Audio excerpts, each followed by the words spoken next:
Trading at Schwab is now powered by Ameritrade, giving you even more specialized support than ever before. Like access to the trade desk, our team of passionate traders ready to tackle anything from the most complex trading questions to a simple strategy gut check. Need assistance? No problem. Get 24/7 professional answers and live help, and access support by phone, email, and in-platform chat. That's how Schwab is here for you, to help you trade brilliantly. Learn more at schwab.com/trading. Ready to make a real impact every day? Join the Active Day Home Care team and help clients maintain their independence in the comfort of their own homes. Make a difference in someone's life as you provide essential daily assistance and protect their health and happiness. Earn up to $20 an hour and enjoy additional perks like optional daily pay, 401k, paid time off, ongoing educational training, and more. Join a team that values care, compassion, and your professional growth. Visit activeday.com to apply.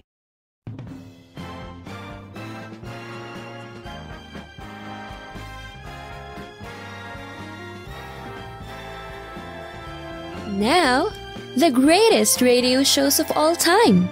Suspense. The Shadow Node. Washington calling David Harding, Counter-Spy. Classic radio theater. The Great Gildersleeve. Fibber McGee and Molly. Dragnet. Gunsmoke. The Lone Ranger. Now, step back into our time machine with your host, Wyatt Cox. Good evening, friends of the Inner Sanctum. And we go back to another Thursday, 78 years ago.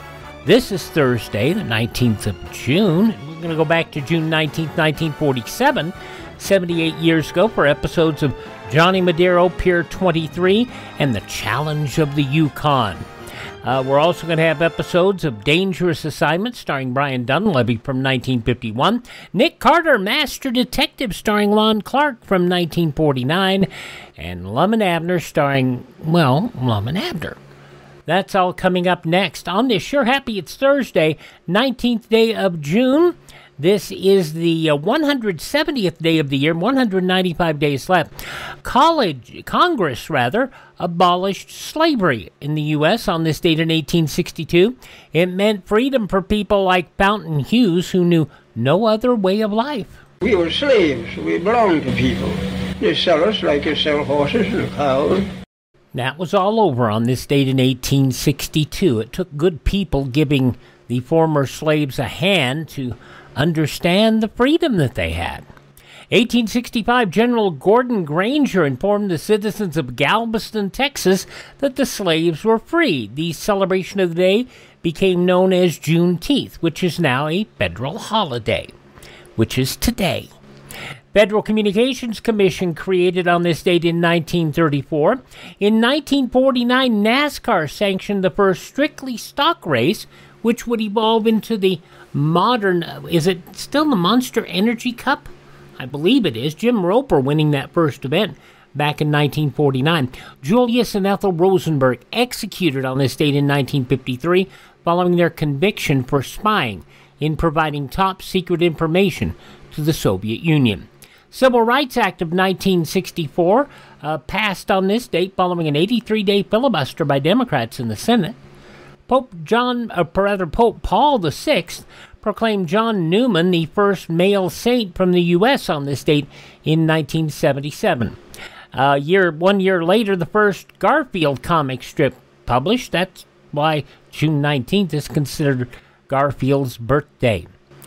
By the way, I saw the funniest thing. Apparently, a mother was out looking to borrow a big yellow cat from somebody because her daughter was a Garfield fan and they wanted to have a Garfield celebration and eat lasagna. The cat didn't have to eat lasagna. No, she didn't want to keep the cat. She just wanted to borrow it for the afternoon. And I thought, that's a mother that's doing it right. A 1987 Supreme Court struck down a Louisiana law requiring any public school teaching the theory of evolution to teach creationism as well. 2012, WikiLeaks founder Julian Assange requested asylum in London's Ecuadorian embassy for fear of extradition to the U.S. after publication of the classified documents that included footage of civilian killings by the U.S. Army. And it was on this date in 2018 the 10 millionth United States patent was issued. Passing away on this date in history, Revolutionary General Nathaniel Greene, actor Ed Wynn, Bobby Helms, Jingle Bell, Jingle Bell, Jingle Bell Rock, and You Are My Special Angel. He passed away on this date in 1997. Slim Whitman, passing away on this date. Songwriter Jerry Goffin. Anton Yelchin, Chekhov in the 3 Star Trek reboots, passing away on this date. And the college student detained in North Korea, Otto Warmbier. After he was returned to the U.S., he passed away on this date in 2017. It's a total disgrace what happened to Otto. That should never, ever be allowed to happen. Now, Warmbier entered North Korea as part of a guided tour. On December 29th of 2015, just a few days later, he was arrested at Pyongyang International Airport while awaiting departure, convicted of attempting to steal a propaganda poster from his hotel. Shouldn't do that, especially in a country like North Korea. He was sentenced to 15 years imprisonment with hard labor. Shortly after his sentencing, he suffered a severe neurological injury from an unknown cause, fell into a coma, and that lasted until his death. What they ended up doing, he when they brought him back to the U.S., it was just ugly. Federal court found the North Korean government liable for Warmbier's alleged torture and death. In a default judgment, North Korea didn't contest the case, but I don't think they've ever settled anything on it either. Otto Warmbier finally passing away on this date in history. Let's look at birthdays today. Mo Howard of the Three Stooges, born on this date. And he passed away. He lived a nice long life. He was 78 when he passed away in 75. He had a wonderful life after. Of course, he had a lot of injuries. You know, they didn't have stuntmen. They did all those own stunts themselves, the Stooges did. Band leader Guy Lombardo, Lou Gehrig, the baseball legend, musician Lester Flatt, from Lou Grant, Nancy Marchant. She was the publisher of the newspaper. From the musical group Shirley and Lee and Shirley and Company, Shirley Goodman, born on this date. And football player and wrestling legend Wahoo McDaniel. I got to meet him back in the day. Wahoo McDaniel. Been gone far too long. He was born on this date in history.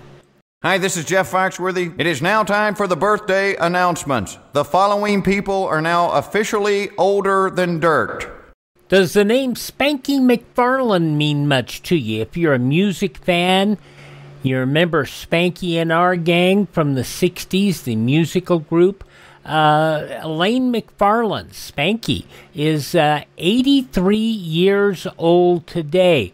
And she retired the group after a while, but she got as much of it as she could back together. I think only she and 2 members of the group are still alive.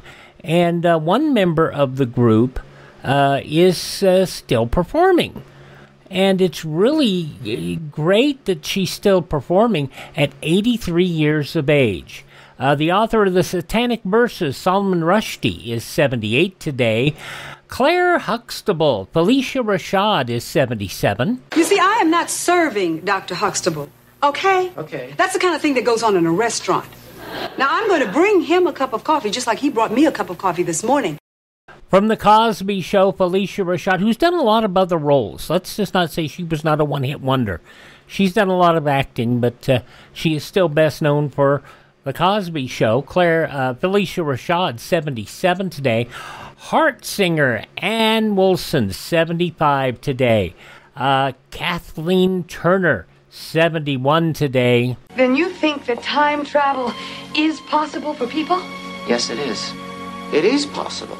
Oh, then I'm not crazy. I believe that's from Time After Time. Kathleen Turner, 71. Paula Abdul, straight up 63 years old today. From Ferris Bueller's Day Off, Mia Sara, the young lady who played Matthew Broderick's girlfriend, 58 years old today. The very, very busy Zoe Saldana. She was in Star Trek, and of course, she was in the Guardians of the Galaxy and the Avengers movie. She's 47. To become Aronyo, hunter, you must choose your own Ikran, and he must choose you. From Guardians of the Galaxy, Zoe Saldana, 47 today. The rapper Macklemore, who talked about the thrift shop. And I was in the thrift shop long before Macklemore, I will tell you that. He's 42 today. From Grey's Anatomy, Giacomo Giannotti is 36. And from the middle, Atticus Schaefer is 26. You have a meeting with my teacher Monday. What? It's imperative that you both be there, she says. You know, and Atticus said that the character he played in the middle was a lot like him. So make of that what you will. Atticus Schaefer, 26 years old today. Those just a few of the people celebrating the 19th day of June as their birthday. And if this happens to be your birthday, happy birthday, happy birthday, happy birthday to you.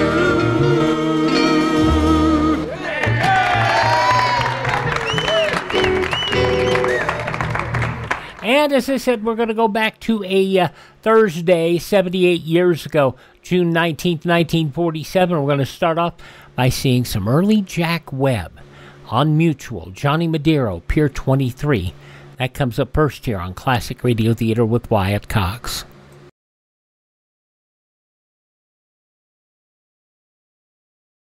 Instead of going down, the annual rate of polio cases in this country is going up.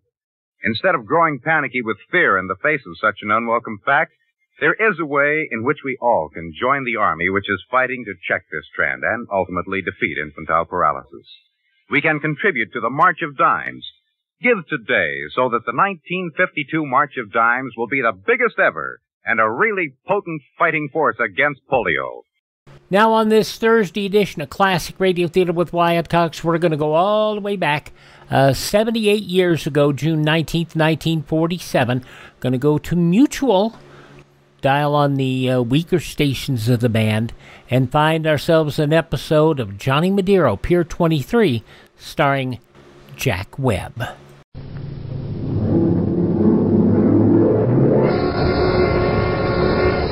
Yeah, I'm Johnny Madero, Pier 23.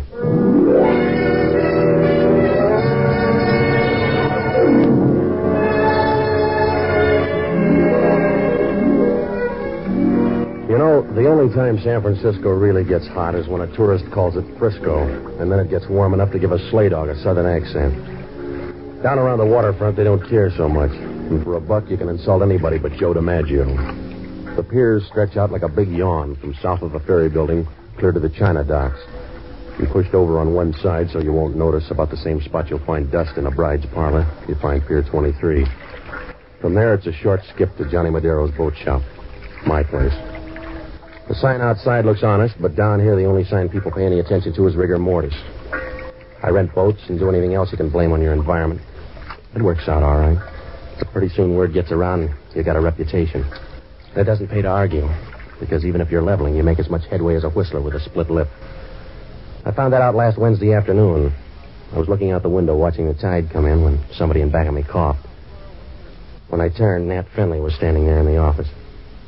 He didn't say anything for a minute, and you noticed his eyes were as soft as the inside of a woman's arm. They had one of those faraway looks you couldn't follow with a road map. And then I saw the rest of him. He wasn't flabby, but he was on the way. And you got the idea he was an ex-fighter who settled down with a restaurant. I got the right place, haven't I? If a woman screams you haven't, what's on your mind? That's a good question, Madero. That's a good question. That's what I want you to find out. Look, fella, maybe I don't even want to be friendly. What's on your mind? I don't know, Madero. I don't know. All right, you convinced me. Now back out of here and we'll both be in the dark. Huh? Wait a minute, Madero. Listen to me. My name is Nat Finley. My wife and I live up on Nob Hill, and I've been retired for a while, see? And... I don't, but go ahead. Well, you got to help me, Madero. I'll pay you $50 a day to help me. At that price, it won't be help. I want you to find someone for me, but I don't know who or why yet. We're back to that again, huh? Oh, listen to me. Lately, a name's been ringing in my ears. Just a name. Pete Sutro. Pete Sutro. Over and over again. So you read it somewhere. I don't know where I picked it up. For the last week, the name Pete Sutro has been on my mind. It's a nightmare. You got to do something about it, Madero. Change your diet. That might help. I want you to find Pete Sutro. Find out who he is, where he is, why he's bothering me. If you do, I'll give you a $200 bonus. Look, Finley, is this a job or a career? There must be a dozen Sutros from here to Jersey City. Maybe, but the Pete Sutro I want lives right here in this town. He's got to. There's a law? Now, listen to me, Madero. Last night, I kept hearing the name Sutro again. Only this time there was an address, too. It was care of General Delivery, San Francisco. So he's got to be somewhere in this town. Why don't you check the phone book? I have, and the city directory, too. But so far, I haven't been able to locate him. And I will, huh? Well, if you don't, you're still getting $50 a day. What are you worried about? That $50 a day? It might turn out to be a dream, too. You better throw in some advance money. Well, sure, Madero. I brought a check along, just in case. Will $100 cover your doubts? Yeah, if the bank can cover your check. If they can't, you don't have to do the job. That fair enough? Mm-hmm. Will you start looking right away? Yeah. But you got to be careful, Madero. My wife's never to know about this, understand? Why? Because, well, she doesn't like the idea. She thinks I'm a little crazy looking for a name like this. She hates me, I think. She thinks I'm crazy. Don't worry about her, Finley, until she starts mixing your nightcaps.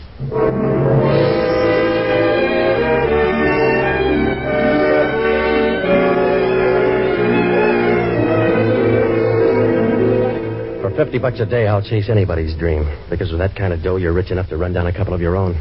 When Finley left, I called the bank and found out his check had solid backing. So I went down to Lofty's and I put out some feelers on Pete Sutro. It didn't take long before one of the boys came up with a lead. A couple of other people were looking for Sutro, too. One was a guy named Marty Kane. The other was a torch singer named Evelyn Day. The word was that Sutro and Evelyn used to trade mash notes in Detroit. Well, I phoned the Jade Club where Evelyn was working, but she wasn't due for an hour, so I decided to give Marty Kane first try. He was living in a motel out in the marina, so I went out. There was a sign outside that said modern cabins, but you knew Abe Lincoln did better in Illinois. The cabins were the size of an upper berth with enough holes to start a punch board. That didn't leave much privacy. You had more chance of keeping a secret from Matta Harry. I asked the manager where Kane's place was, and he pointed to the end cabin. I went over and knocked on the door. Kane opened it and glared. His eyes were the color of Saturday night on a week-old jag, and he was so chunky you figured he'd be harder to move than an icebox through a basement window. Who are you? My name's Madero, Johnny Madero. Don't rhyme with anything. What are you looking for? A guy named Pete Sutro. I hear you got the same idea. So you got ears. I'll invite you in. I can't turn you down. Yeah, that's what everybody says about this gun. Now sit down. You get me nervous. Put away the gun and we'll both be calm, huh? After you tell me what you know about Sutro. I'm tracking down a dream. Yours? A client's.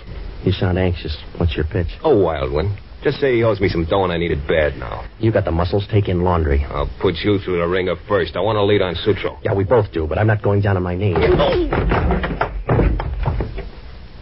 Get up, Madero. I don't want to make a liar out of you again.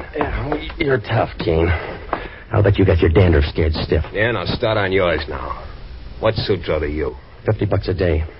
A guy named Nat Finley hired me to track him down. Does that make you happy? No, just ambitious. Who's Nat Finley?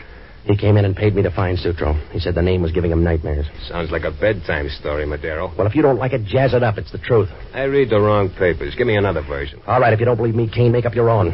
Here's Finley's check. Can you read? If you'll help me with the big words. Give it here. Nat Finley. Yeah, Nat Finley. You weren't lying. Looks like a good check. I'll take a chance. I'll cash it for you. It's giving you ideas, huh? Yeah, and the first one's about you. Now, here's your dough, Madero. Now, get out. Get out quick. Oh, you're too good to me, Kane. Suppose the check bounces. It won't, Madero, because I ain't going to cash it.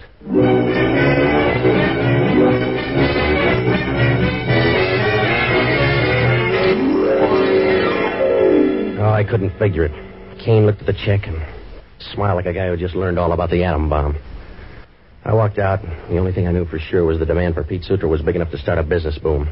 I headed back to my apartment to see how much lip I could bring down with an ice bag and a little pressure. When I got there, the door was open and the light was on. Inside, things looked even brighter. The brunette was draped over the couch like she paid the first installment on it. She was about 25, with a pair of legs that would have made a silkworm turn over and write a fan letter. She wore a tan business suit, and the way it was rumpled up, you knew office hours were over. When she saw me, she began to vibrate like an alarm clock at 6 a.m. Good evening. I won't argue, but you got the wrong room. Will I regret it? I don't know you that well. You'll catch up with the crowd. My name is Sheila. I'm Nat Finley's wife. You should be somebody's wife. It cuts down on the risk. I want to talk to you. Go ahead. I'll try not to stare. Let's have a drink first, Mr. Madero. Maybe it will cloud your vision. Yeah, and the issue, too, huh? You serve strong stuff, Mr. Madero. Soda? I'm all charged up now, lady. What's on your mind? I have a problem. Maybe you can help me. Maybe it's too late. I'm listening. It's about my husband, Nat. He tries, but he can't hide much from me. I'll bet you have the same trouble. Look, lady, you're working too hard for a sale. If you got a point, make it. All right, Mr. Madero, we'll skip the intermission. My husband saw you tonight and sold you a wild story. Yeah, but it paid off. So far, I'm not complaining. But I am. I want you to drop the whole silly job Nat gave you. You're not building a case. $50 a day buys a lot of hangover, lady. You don't understand, Mr. Madero. My husband is a sick man. Yeah, I know. He can't sleep at nights. He has a large imagination, and it's been getting worse lately. He, dreams up things. Sometimes I think he's a little crazy. Maybe it's a hobby. He can afford it. There are some things even he can't afford. Yeah, like finding Pete Sutro. That's right, Mr. Madero. There is no such man. A guy named Marty Kane will give you odds. Who did you say? Marty Kane. He cashed in your husband's check. Do you know him? No, I never heard of him. You don't sound so sure. Marty was talking about Sutro. All right, Mr. Madero, I'm talking about something else now. Money. So far, you're whispering. Shouting, Mr. Madero. $500 worth.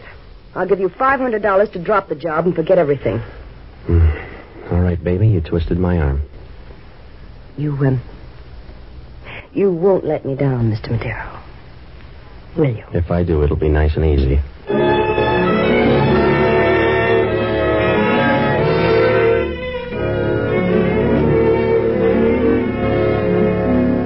Finley had the kind of a wife you mate with a panther.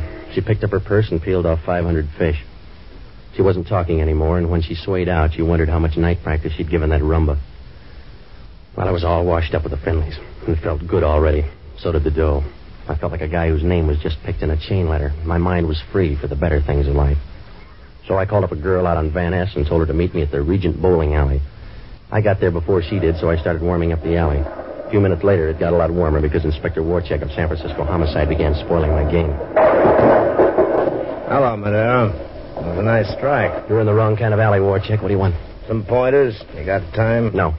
I can see how you hold a bowling ball. Now show me how you hold a gun, huh? All right, Warcheck. What's on your mind? I was on Marty Kane's. A guy named Pete Sutro. He owed Kane some money. And you paid off? I paid him a visit. We had something in common. And you must have bored him to death. Kane couldn't quite stand a couple of slugs in his forehead, so he quit. Well, what do you want me to do, Warcheck? Break the news to his wife? No. Just tell me about the argument you had. It was a monologue. Kane wanted to know where Sutro was hiding. I only knew one answer, so he did all the talking. Oh, you should have said please. It's not polite to interrupt a guy with a gun. Look, Warcheck, what makes me the blue plate special? The motel manager. He said you go into Kane's room, and then he heard a struggle, and then later on he heard a shot. Did he hear who won the fourth? Listen, copper, a guy named Nat Finley hired me to find out who Pete Sutro was. The name was playing tag in his brain all week, and he wanted to know why. Yeah, does that sound like a story? Check with Finley. He's the guy who made it up. What if he lets you down? And work on his wife. She's not bad looking, and she paid me to drop Finley's account. I'll check both your alibis, Madero. In the meantime, I want to line you up. While you're making the rounds, look up a gal named Evelyn Day. She knew Sutro, too. Go ahead.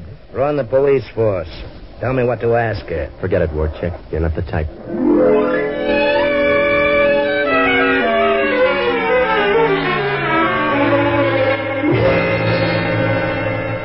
Warcheck stood there for a second, wiping his teeth with his tongue. If he'd done it on the outside, it would have been a contract job.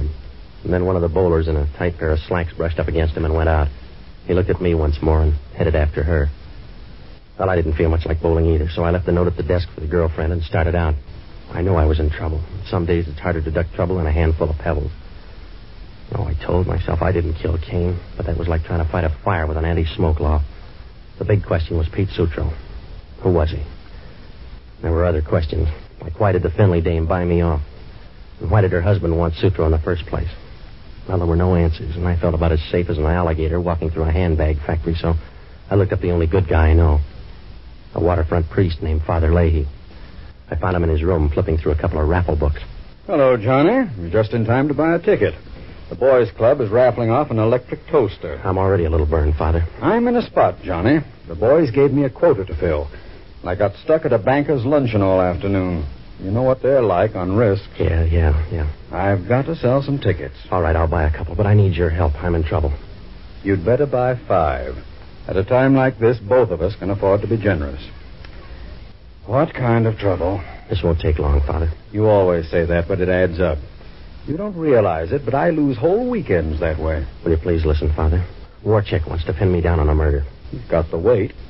Who's dead? A guy named Marty Kane. I saw him a couple of hours ago, and he was still alive when I left. Can you prove it? Well, that's going to be tough. The clerk at the motel saw me go into Kane's room just before he got tumbled. So far, you don't have a way out. Why not plead insanity? I would, but I'm afraid of the competition. What do you mean? A muddled-up guy named Nat Finley hired me to chase down the name Pete Sutro. He claimed the name was haunting him. I know how he feels. Johnny, I don't think the bishop likes me either. My only lead was Marty Kane, and he seemed to want Sutro worse than I did. Sutro is certainly popular for a dream. Do you think he'll ever materialize? I don't know, but I don't think Marty Kane was killed over a dream. If he was, it must have been quite a nightmare. Did you look up your client again? I didn't have the time. His wife paid me to drop the whole job. She said Finley was a harmless duck with a pail full of wild ideas. Does the husband feel the same way about his wife? Do you want gossip, Father, or do you want to help me? That's an unfair question, Johnny. Either way, I'm embarrassed. Please, Father. Will you check up on a few people for me? Yes. Look up Kane's friends, and if you run out of those, try his enemies. Find out who might have had an urge to kill him, will you? It's a tall order, Johnny. There may be a lot of people involved. I can use them all, Father. I know. But can they all use an electric toaster?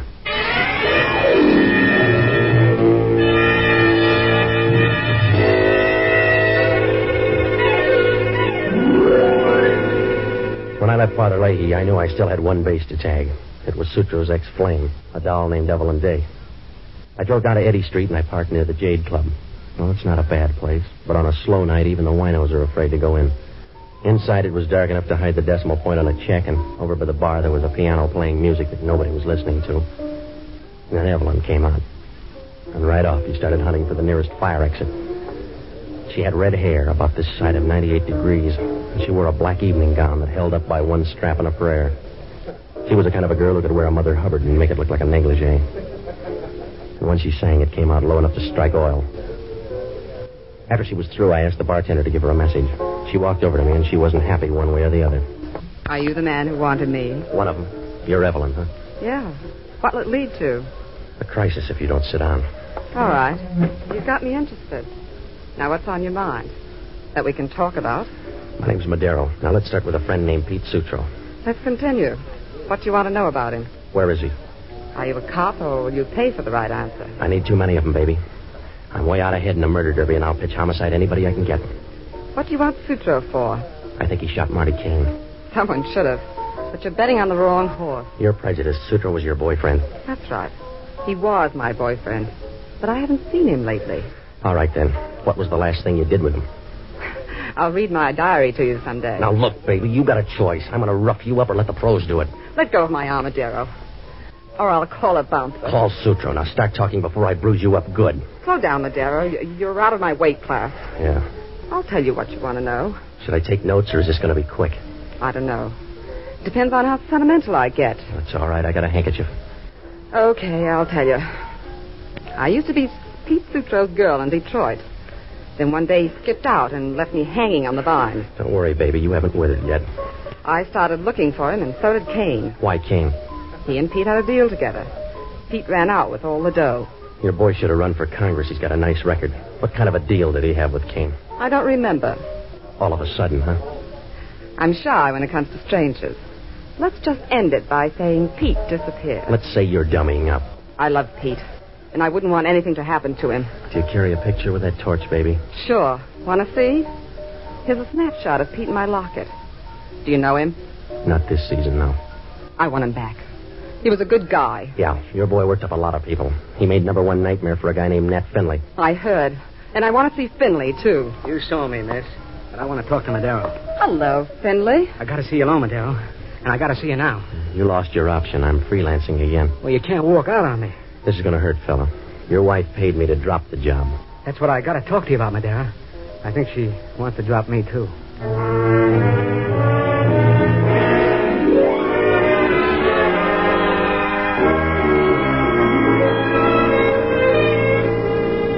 Finley grabbed me by the arm, and you could tell he was scared. His jaw was shut tighter than a wall safe, and his Adam's apple rode up and down like a yo-yo. Evelyn wanted to compare notes with him on Sutro, but right now Finley was as friendly as a no-limit poker game. He hustled me out of the Jade and into a waiting cab. He wouldn't say anything because of the driver. So he sat in one corner, rubbing his hands and looking straight ahead. When we got to the office, Finley paid the bill, and we went up the ramp. Inside, he had a little trouble getting started, like a big family leaving on a picnic. And then he got his voice. I'm in a bad spot, Madero. I need help. Have you tried classified? I'm trying you. I tell you, my wife's out to get me. She keeps telling me I'm crazy. She's trying to talk me into it. A lot of wives feel that way, Finley. She'll get over it. Yeah? Well, I, Madero. She's trying to send me to an asylum. She and Sutro. You got enough worries to start a peace conference. What brings Sutro back into the headlines? I found a letter in Sheila's purse. Kane wanted $10,000 from Sheila to keep quiet about Sutro. All right, quit crowding me with ghosts. So your wife had a past. And she and Sutro have a future unless you help me, I tell you. I tell you, Sutro's behind the whole thing. He and my wife must know each other, and they're trying to get rid of me. You're getting a complex, Finley. Slow down. Well, you gotta help me. Well, who's gonna help me? I got a murder rap to beat. Oh, but I'll clear you, Madero. I'll clear you if you help me now. You couldn't clear your own throat in an empty tunnel. What makes you 8 feet tall? This gun in my hand. Well, stop pointing it, fella. You're too nervous to aim. Well, you don't understand, Madero. I'm not pointing it at you. I'm giving it to you. This is the gun that killed Kane. You were there when it happened? No, but either my wife or Sutro was. When did you dream that up? An hour ago. I found it in my wife's closet. 2 slugs are missing, and I got a feeling it killed Kane. Send it to homicide. They'll let you know who did it by return mail. I can't, Madero. I can't just yet. I don't know whether Sheila or Sutro did it. I got a feeling inside. You've got to find Sutro or he'll end up killing me yet. That's a prediction? Wait a minute. Someone's coming down the hall. Hide the gun, Madero. They're after me now. Yeah. They got the light fuse. Lay low. They're aiming for something bigger. What are you going to do, Madero? Just waiting for something to happen. Oh! Madero. I guess it happened.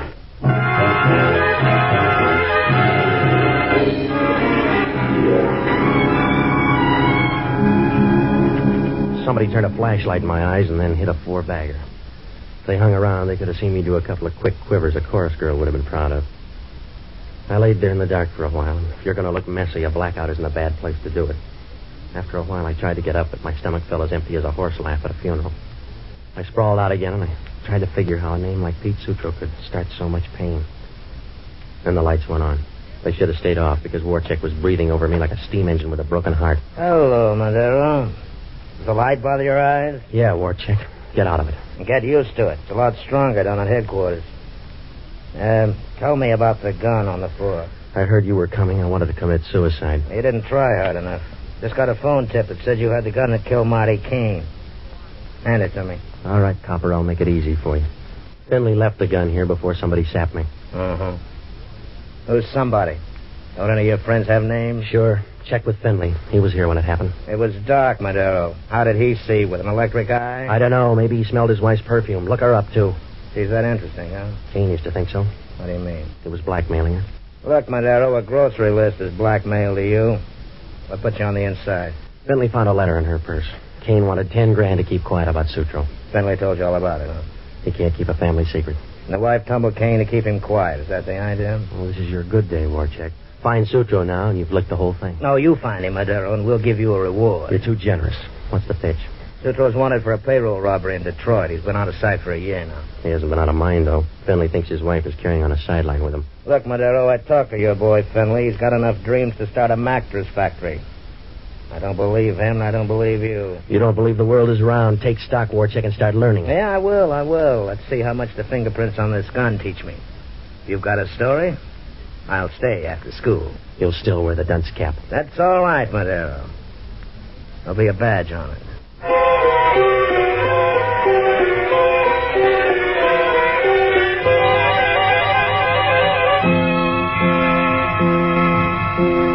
Warcheck wrapped the gun up in a handkerchief, and if it killed Marty Kane, I might as well start writing letters to the governor.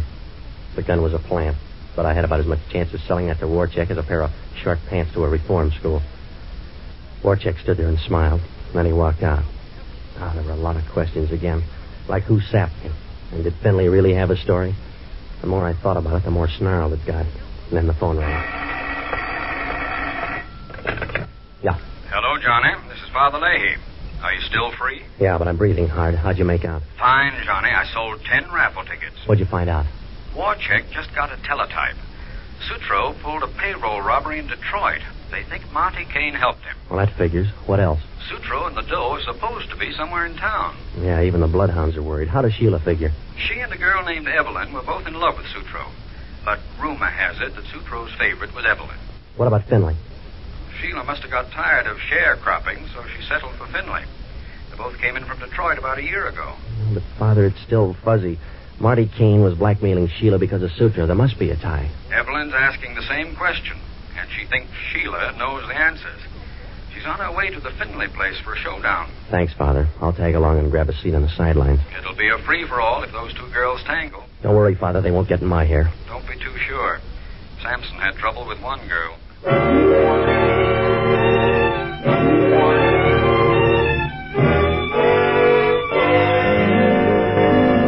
When Father Leahy hung up, all the pieces began to fall into place. All but one. Where was Sutro? He was around somewhere, but it was like throwing a headlock on a shadow. I grabbed a cab out to the Stafford Arms, and when I got there, the doorman looked at me as if I'd just blown up an orphan. I took the elevator and got off on the 6th floor. And then I leaned on the doorbell, and Sheila answered. She was wearing a pair of rose-colored lounging pajamas, and I've seen baked potatoes with lucid jackets. She must have been surprised, but she didn't blink an eyelash. Are you pausing or opposing, Mr. Madero? I'm looking for trapdoors. Oh, I thought you were going to look that way. Come inside. Yeah. Now bring that gleam in your eye over to the fireplace. We'll warm it up a little. It won't look good in company. Why? Who's company? Evelyn's a little late. She got tied up sharpening her claws. Evelyn who? Hold out, baby. She's got a better question than that. Like what? Like, where's Pete Sutro? The key sounds like a friend. That's too early. That's probably my husband, Matt. Oh, hello, Madero. I'm glad you're here. Somebody's been following me. Oh, you're dreaming again, darling. You see? What did I tell you? It wasn't a dream. That must be her. Hello, Sheila. Remember me? You must have the wrong place, lady. That's the right idea. I want Pete Sutro back. You want too much. I'll grab anyway. I've come for Pete, Sheila. You came too late. He's dead. Pete Sutro died 2 years ago in Detroit. You hear me? He's dead. Not dead enough. You're lying, Sheila. Pete Sutro is standing right behind you. What do you mean? That's my husband. That's Nat. So you gave him another name and another face. But you can't give him another voice. That's Pete Sutro. What are you talking about? What are you saying? I'm not Pete Sutro. Don't you remember me, Pete? I'm Evelyn. Oh, what did they do to your face, darling? My face? I was in an accident. It's hard to remember things. Remember the payroll robbery, Pete? You were supposed to come back to me. Payroll robbery? It was an accident, and I was hurt. I can't remember anything else. It's so hard to think. Well, you were there, Sheila. What happened? Go ahead, Sheila. Tell him what happened. Tell him that he's Pete Sutro. Tell him that you stole him from me. Tell him that you killed Marty Kane. All right, Evelyn. I'll tell it to you first. It was a good campaign, but I'm voting you down. Put away now. the gun. He won't stand for it. He's henpecked now. What are you doing, Sheila? You'll hurt him. I'll try. You shot her. You shot... Evelyn. Pete, you remember me. She broke us up for good. But you remembered me. Yeah. I remembered. Evelyn. I'm beginning to remember a lot of things now. Then forget him, Nat. Just you and me now. We're married. You married a guy named Nat Finley. Stay away from me, Nat. Nat. Try Pete. See how it sounds. Give me the gun, baby. Let go. You killed Evelyn. Let go. You didn't need her. Not anymore. I got the gun now. No, please, Nat. Please. Tell me it's a dream, baby. Tell me I'm crazy. You are, Nat. You are. Get out of my way. I'm getting out of here. You're not quick enough.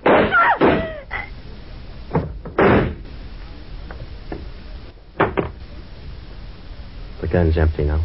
Yeah. So's everything. I'm tired, Madero. Tired. Hold out.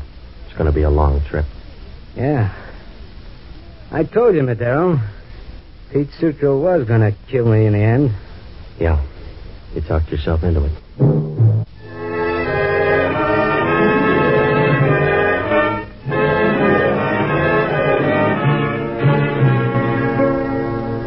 Warcheck got the whole story the next morning. Seems that Sutro and Kane were in a big robbery in Detroit. The plan was for Sutro to carry all the dough and meet Kane and Evelyn at their hideout. But Sutro got smashed up in an auto accident and never made it. Sutro's face had to be remodeled, and when he lost his memory, Sheila made her pitch. She promoted a wedding and cut herself in on half the stolen cash. Changed his name to Nat Finley and brought him out to San Francisco. Kane and Evelyn got wind that Sutro had taken off to the coast, so they followed. They couldn't find him, and for a year, Sheila and Sutro got along without a hitch. And then Sutro began hearing his real name in his own mind, and before Sheila could do anything, I'd already shown her husband's check to Kane. He recognized Sutro's handwriting right away, and so he started to blackmail Sheila. He didn't make any yardage because Sheila stopped him with a .38. And then she tried to convince her husband that he was crazy. Evelyn won in the last round when she recognized Sutro's voice at the Jade. Turned out that Sutro had been chasing himself until he caught himself. Well, Warcheck asked only one question. How can a guy forget his own name? I don't know. A lot of hotels would like to know that, too.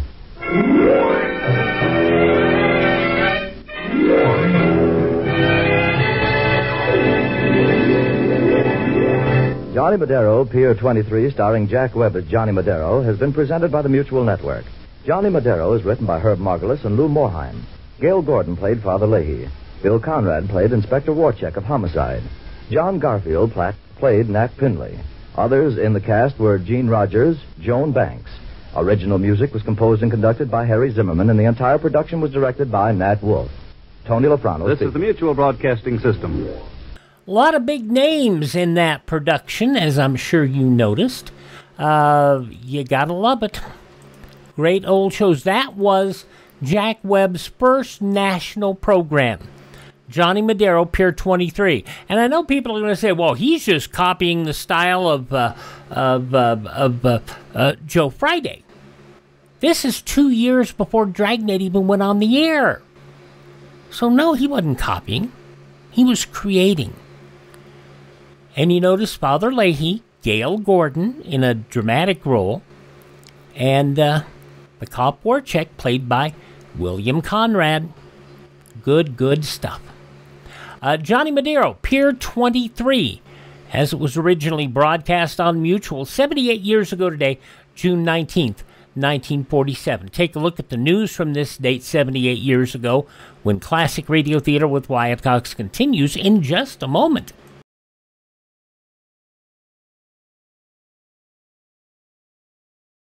Ladies and gentlemen, last year's traffic death toll was 37,500, a 7% increase over 1950.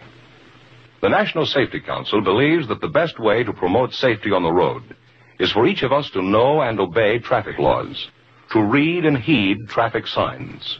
So be careful. The life you save may be your own. And we're focusing on this date 78 years ago, June 19th, 1947, which was a Thursday. We heard Johnny Madero, Pier 23, Jack Webb in a moment ago. We will hear Challenge of the Yukon coming up in just a moment. But first, here are some of the news stories from this date 78 years ago.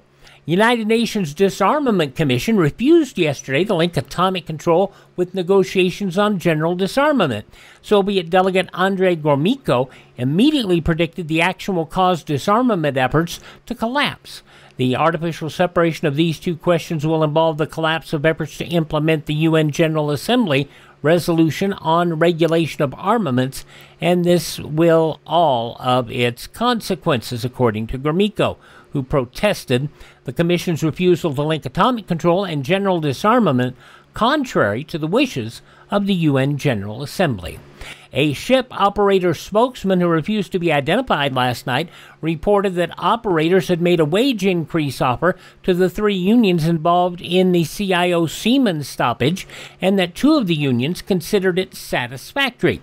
Hopes mounting the sit-in stoppage, which has tied up hundreds of ships in the U.S. ports since early Monday morning, might be ended momentarily. Spokesman said the operator's offer, patterned after one which earlier resulted in ending a dispute between the National Maritime Union and tanker companies. Floodwaters of the Iowa River pounded relentlessly at Oakville, Iowa late yesterday, and evacuation of its 400 inhabitants and most of the army of workmen striving to repel the stream was speeded up. All but 9 families of residents had departed by mid-afternoon, and they were ready to leave on short notice. A blond, blue-eyed 3-year-old boy strangled in his crib early yesterday morning. Mother told police the slaying was discovered after she was wakened by a prowler who tried to choke her. The divorced mother was divorced from the baby's father, of course. In other news of the day, Undersecretary of State William L. Clayton said yesterday Soviet Union might be able to assist the U.S. in channeling vital needed supplies of food and raw materials to European countries under the American-sponsored rehabilitation program. Clayton pointed out during an hour-long press conference the U.S. has received reports of bumper crops conditions in Russia, and he recalled that before the war, the Soviet Union exported food, fuel, and fiber to other countries. Meanwhile, the British ambassador to Moscow disclosed last night Soviet Foreign Minister Molotov is interested in the Marshall Plan of aiding Europe, but has not committed Russia to participate. Britain and France last night gave the Soviet Union a 1-week deadline in which to join them in sponsoring a unified European recovery plan or see the continent's reconstruction organized without the Russians. U.S. will virtually take over the economic management of Greece under a $300 million American aid program designed to buttress that country against communism. This was shown yesterday in an exchange of notes between the two countries. At the same time, it was reported unofficially that the U.S. will favor political reforms in the Greek government. It would like to see responsible positions given to liberal elements which are considered to be without adequate voice in the so-called right-wing government. President Truman will act on the Taft-Hartley labor control bill Friday, according to the White House. Letters, cards, and telegrams, the great majority of them urging a veto, flooded his desk at the rate of 12,000 a day. The Interstate Commerce Commission ordered railroads to install automatic safety devices on 45,000 miles of track over which trains are run beyond certain speed limits. The order resulted from an investigation instituted by the ICC into train accidents and their relation to scheduled speed of passenger and freight trains. Paul Rene Raffol, the artist husband of slain Peggy Raffol, charged yesterday that his indictment for sodomy was the old Nazi trick of accusing a person of sexual perversion if they cannot prove him guilty of some other crime. In a statement by his attorney, Hal Lindsey, Raffol charged that the police had bungled their investigation of the wife's death, and he denied he ever told officers he did not love his wife, as reported by County Police Chief G. Neil Ellis. Senate yesterday passed 60-27 a bill freeing railroads from any threat of antitrust law prosecution when they get together to fix rates with the approval of the Interstate Commerce Commission. Votes sufficiently large to override a presidential veto for which Minority Leader Barkley, the Democrat of Kentucky, expressed a fervent hope. President Truman declared yesterday that the country's traffic accident toll amounts to a national disaster, referring to the 33,500 women and children killed and more than 1 million injured in highway accidents last year. Truman said if those deaths had occurred at the same time in a single community, the whole world would have been profoundly shocked. Every resource of the U.S. would have been immediately mobilized to prevent the recurrence of such an awful tragedy. Well, it's graduation time, school out for the summer, and in Penn Yan, New York, Miss Anna O'Connor, who's been absent from her first grade teaching duties only 6 days in 42 years, is promoting her final class this year, and she will retire. Those some of the day's news stories from the newspapers of Thursday, June 19th, 1947, on your radio next, The Challenge of the Yukon, from that to Thursday evening here on Classic Radio Theater.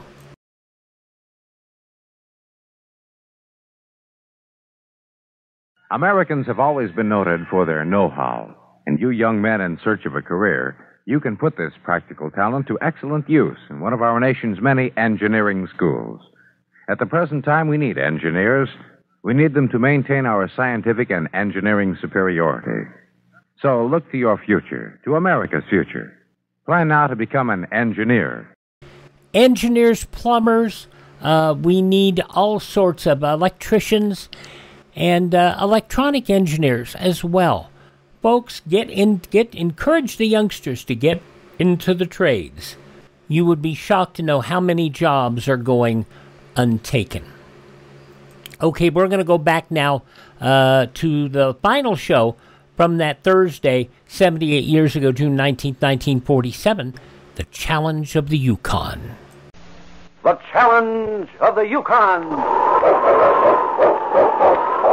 It's King, swiftest and strongest lead dog of the North Country, blazing the trail for Sergeant Preston of the Northwest Mounted Police in his relentless pursuit of lawbreakers. On King! On, you huskies!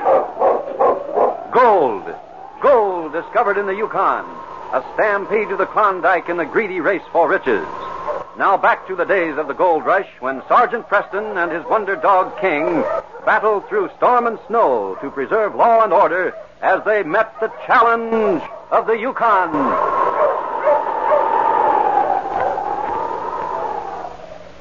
A strong ice-flecked wind whistled in the darkness around the cabin near the outskirts of Dawson.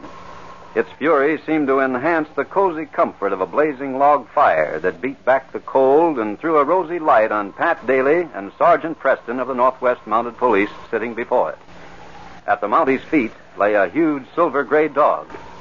Pat stretched comfortably and smiled at Sergeant Preston. It's sure nice to have you here with me, Preston. These winter nights get lonely. I couldn't think of a better place to recuperate, Pat. You're good company, as well as being the finest cook I know. I wish they'd always give you a short rest between cases like this. Oh? I'd like to have your company oftener. Well, I'd like the rest, too, but if I have to be shot to get it, it's rather a high price to pay. And now you're going to tell me how you got that bullet in you. You promised the whole story as soon as supper was over. Sure, Pat. It was one of the weirdest cases I've ever had. The inspector told me the facts before I started after the criminals. Old Ben Weeks had a gold claim on the Klondike River about 40 miles from Dawson. It was a rich claim, and Ben was a hard worker, so very seldom went to Dawson, and his only friends were a couple of trappers in his territory. One day, as he went back to his cabin from his gold claim, he saw two strangers in the path before him. One was a big man with red hair and a bushy red beard. The other was a half-breed. Ben was a friendly old man, always happy to have company. Well, good evening. How are you? You're strangers around here, ain't you? Can't remember seeing you before. I'm Ben Weeks. I'm Red Wilson, and this is my partner, Chico Pete. Howdy. We're thinking of settling somewhere in this territory. Plan to do a little trapping. Well, there's lots of room around here for newcomers. Ain't many trappers up in this neck of the woods. We're going to town and get some more supplies. And maybe we can build ourselves a cabin near here. Well, I'm going to Dawson day after tomorrow. Maybe I could bring some back for you. I got a good dog team, and I'll have some room on my sled coming back. Do you go to Dawson very often? Nope. Just a few times a year. Well, we'll see what we can do at the trading post at Moose Crossing first. If we need anything they haven't got, we'll let you know. Would you like to come up to my cabin and have some supper? No, thanks. We got to get going. Come on, Chico. Well, be sure and let me know if you need anything. And drop me in after you're settled. We'll do that. We sure get that information without much trouble. You sure him take gold to Dawson? That's the reason he goes. He banks his gold there. Takes a load of it in 4 times a year. We could go to his cabin. Get it now. He's probably got it hidden where we'd never find it. Day after tomorrow, he'll have it all packed on the sled. We can use his dog team, too. Day after tomorrow, we'll be waiting on the Dawson Trail for him. It'll be a lot easier for us that way.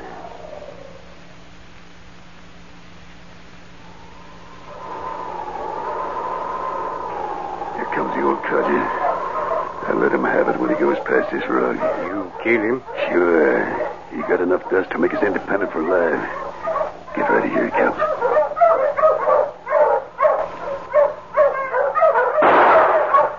Get those dogs, Chico. I'll have a look at them. I got him on the first shot.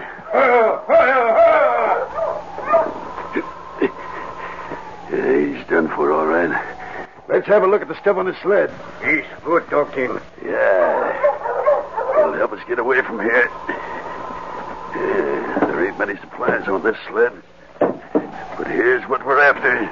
Bags of gold. Must be a month's work. We go north now? Nah. We gotta load up with food first. There's a trading post about 5 miles ahead. Now that we got plenty of money, we'll buy some good blankets and equipment and get out of these parts fast. We bury body, huh? We ain't got time. Come on, it's almost dark. Nobody will be on the trail now, and the wolves will take care of old Ben Weeks for us. What? What, you husky? What? Chico and Red headed for Sandy McMillan's trading post at Moose Crossing. It was dark when they reached it, and they found more than they'd expected when they entered Sandy's store. Sandy was talking to Corporal Dick Rogers of the Mounted Police. When they saw the Mountie, Red and Chico paused at the door, but it was too late to turn back. Hello.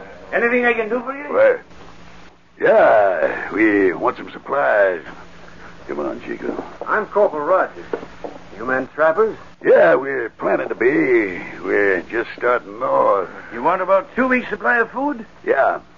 And I'd like some blankets, too. I don't remember seeing either of you around here before. No, we came up from the south. I thought when I heard your dog team that you were the mailman.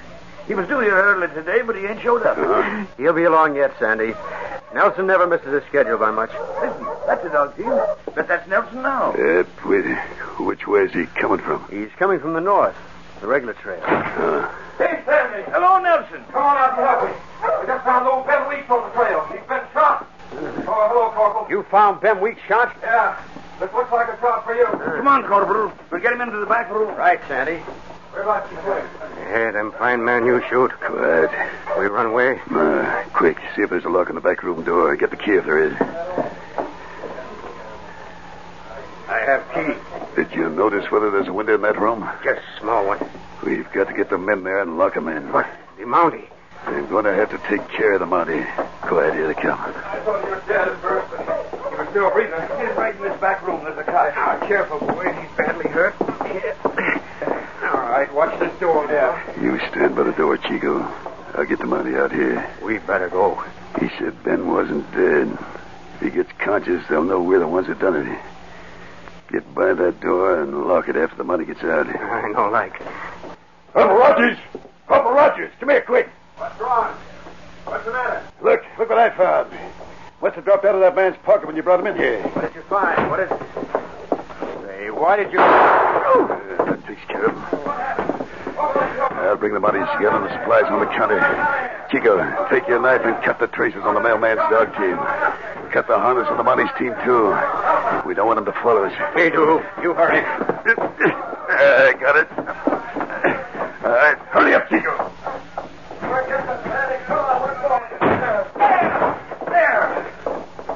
There's Corporal Rogers on the floor. Corporal, the dirty colors. They shot him. Is he hurt bad? He's still breathing, but he's unconscious. They were the ones that shot Ben Weeks. They knew Rogers would get him unless they killed him. Think I better take my dog team and go after him? You can't do it alone. Anyway, we've got to take care of the Mountie and Ben. I'll get some bandages. You take his tunic off. It looks as if the corporal's hurt worse than Ben. Those dirty cowards. You better do what we can for Ben and Rogers. Then you get to the Mounted Police headquarters as fast as you can and report this. At least we have a good description of them. So, Chico and Red got away. Nelson and Sandy couldn't leave Ben and Corporal Rogers to go for help. Red and Chico got a full night's start. Ben Weeks pulled through, much to everyone's surprise. But Corporal Rogers died that night. Red had shot him at close range without giving him a chance. Nelson, the mailman, reported the case to headquarters, and Inspector Grayson called me in. King, as usual, was at my heels. Good morning, Sergeant. Good morning, Inspector. That dog of yours never seems to get far away from you, does he? He's practically my shadow, sir. Down, King. Down, boy. Well, you've trained him well. Oh, Sergeant, I suppose you've heard most of the details of Corporal Rogers' death, haven't you? Yes, sir. I talked to Nelson after he reported to you. You were quite a close friend of Rogers, weren't you? Yes, Inspector. We were very good friends. So I thought for that reason you might want to take over the case of Chico Pete and Red Wilson. Thank you for thinking of it, sir. Nothing would please me more. Good. Now, Nelson reported that the trail led south. He followed it until a snowstorm covered it. We have very good descriptions of both men from Nelson and Sandy McMillan. One is a half-breed. The other's a big man with red hair and beard. I'll find them, sir. I should put another man on this job with you, Sergeant. There's no one available right now. Would you like to have a special constable? I'd rather start out alone with King, sir. If I need a constable, I'll appoint one later. If I can, I'd like to do this job alone. I know how you feel. But you must remember that these two men are ruthless killers. You know, of course, that the mounted police will be after them, and we'll never give up. Yes, sir. From what Nelson told me, Sergeant, I think your best bet is to start looking for them near Selkirk. They'll need supplies. You should be able to find someone in a trading post that's seen them. I'll leave at once, sir, and thank you for this assignment. Good luck, Sergeant. I'm sure you'll need it. It took over 2 weeks to find any trace of Chico and Red. I spent some time in Selkirk and then scoured the surrounding territory, asking every prospector I saw, checking with trappers, and stopping at every trading post. When I returned to Selkirk, I found that Chico and Pete had been there while I was gone and had learned that I was after them. Nobody had seen them leave town, but they weren't in it. I was very discouraged when I came into the lobby of the hotel that night, started for my room, when I suddenly heard the cheery voice of Pierre Bonnet, a French-Canadian trapper who lived near the town of Selwyn. Sergeant Preston, bonsoir. Well, hello, Pierre. What are you doing here in Selkirk? Me, I have made some money with my trapping. I come here to have some fun. Oh? Selwyn is the too small place. Pierre is sick of it. Well, it's nice to see you, but I'm afraid I don't feel much like celebrating. Oh, you have troubles? I'm on the trail of 2 murderers, and I'm not doing a very good job of finding them. Pierre, you know just about everybody in your town. Have you seen anything of a half-breed named Chico and a man with red hair and a red beard? Anybody like that been in Selwyn? A man with red beard, you say? Yes, big man. Yesterday on the trail, when I come to Selkirk, I see such a man. Huh? He's on the trail to Selwyn. Was he alone? No, I don't think so. But I don't see the other one. He go off into the woods when Pierre come around the bend in the trail. They wouldn't want to be seen together. Did you talk to them at all? I try. But this man, she's not very friendly. One of these dogs was going lame, and he was very mad when I tell him the dog should not be made to work with such bad foot. You're sure he had a red beard and red hair? His hair I could not see. But his beard, she's red. And he has very hot temper. So maybe the hair, she's red too, eh? Well, it's worth a try, I guess. I'll take the trail to Selwyn tomorrow morning. Sergeant, why don't you stay in my cabin? I am here, nobody uses it. Why, thanks, Pierre. I'll do that. You remember, he's on the far edge of town. Yes, I remember where it is, Pierre. Thanks a lot. It's pleasure, Sergeant. For Pierre is no trouble at all. I got to Selwyn late the following night and went straight to Pierre's cabin. It was in a lonely spot outside the town, but it was very comfortable. I spent the next 2 days trying to pick up some information about Chico and Red. But nobody in town had seen them. No one like them had been in the trading post to get supplies, so I began to think that Pierre had imagined the man with the red beard. I decided I'd leave Selwyn the following morning and went back to Pierre's cabin that night, completely discouraged. I was sitting alone before the fire, getting a little drowsy, when King began to whine and pace the floor. I went to the door with him to let him out, and when I opened it, there stood one of the biggest men I've ever seen. He was 6'6" and correspondingly wide. In his fur parka, he looked like a big grizzly bear. King growled, fur on his back rose. "Ah, King. Well, I guess I didn't hear your knock." I didn't knock. Did you want to see me about something? Are you what they call a Mountie? Yes, I am. Just letting my dog out. Oh, he's a nice dog. Let him go out. I want to talk to you. All right. Come in, sit down. Go on, King. Go on, fella.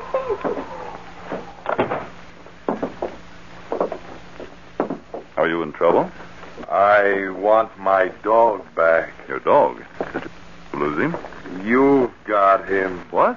What are you talking about? I want him back now. But what kind of a dog is he? I don't know what you're talking about. They said you'd say that. They? Who? If you don't give him back, I'll kill you. Now, listen, I've never even seen your dog. I haven't got him. You're lying.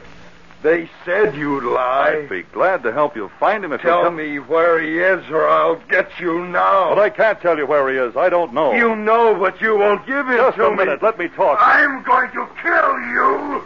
I was in a bad spot. My gun was in its holster on the cot behind this man. He came toward me slowly like a big black ape. I gave him a smashing blow in the face, but it was like hitting a stone wall. He didn't even stagger. His fur parka protected his body, and in spite of anything I could do, I felt his hands on my throat. With the last bit of breath I had, I yelled for King. I don't know why, because he was outside and the door was shut. But just as everything went black, I heard a crash of glass, and as if it were far away, I heard the roar of King's attack. No, don't bite me, no. Go away. Back. Go away. Fear for King kept me conscious, I think. That man could kill him easily by hitting him with a chair or choking him with those hands. I grabbed the edge of the table and pulled myself up. I still couldn't see, but I could hear King growling and tearing at the man who had tried to kill me. Then, when my vision cleared, I saw him. He stood in the corner, a chair in front of him, holding King off, not hitting him. His big hands dripped blood, and King had torn the front of his parka to shreds. The man's face looked hurt and worried. I found my voice at last.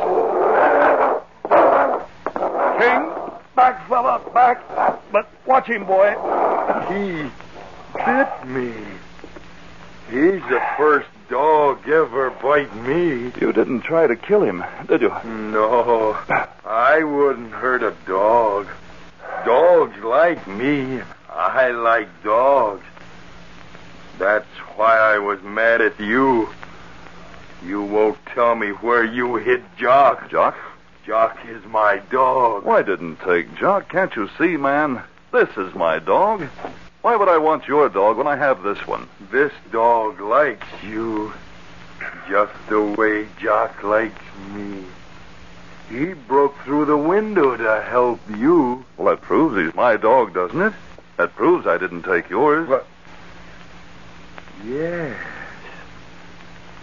Yes, I guess that's right. Your hands are bitten, man. You'd better let me fix them. Jock would have done what your dog done if someone tried to kill me. Of course he would. Down, King. Back, fella. It's all right now. Oh, sit down beside this table, and I'll get some bandages for those hands. He's a good dog.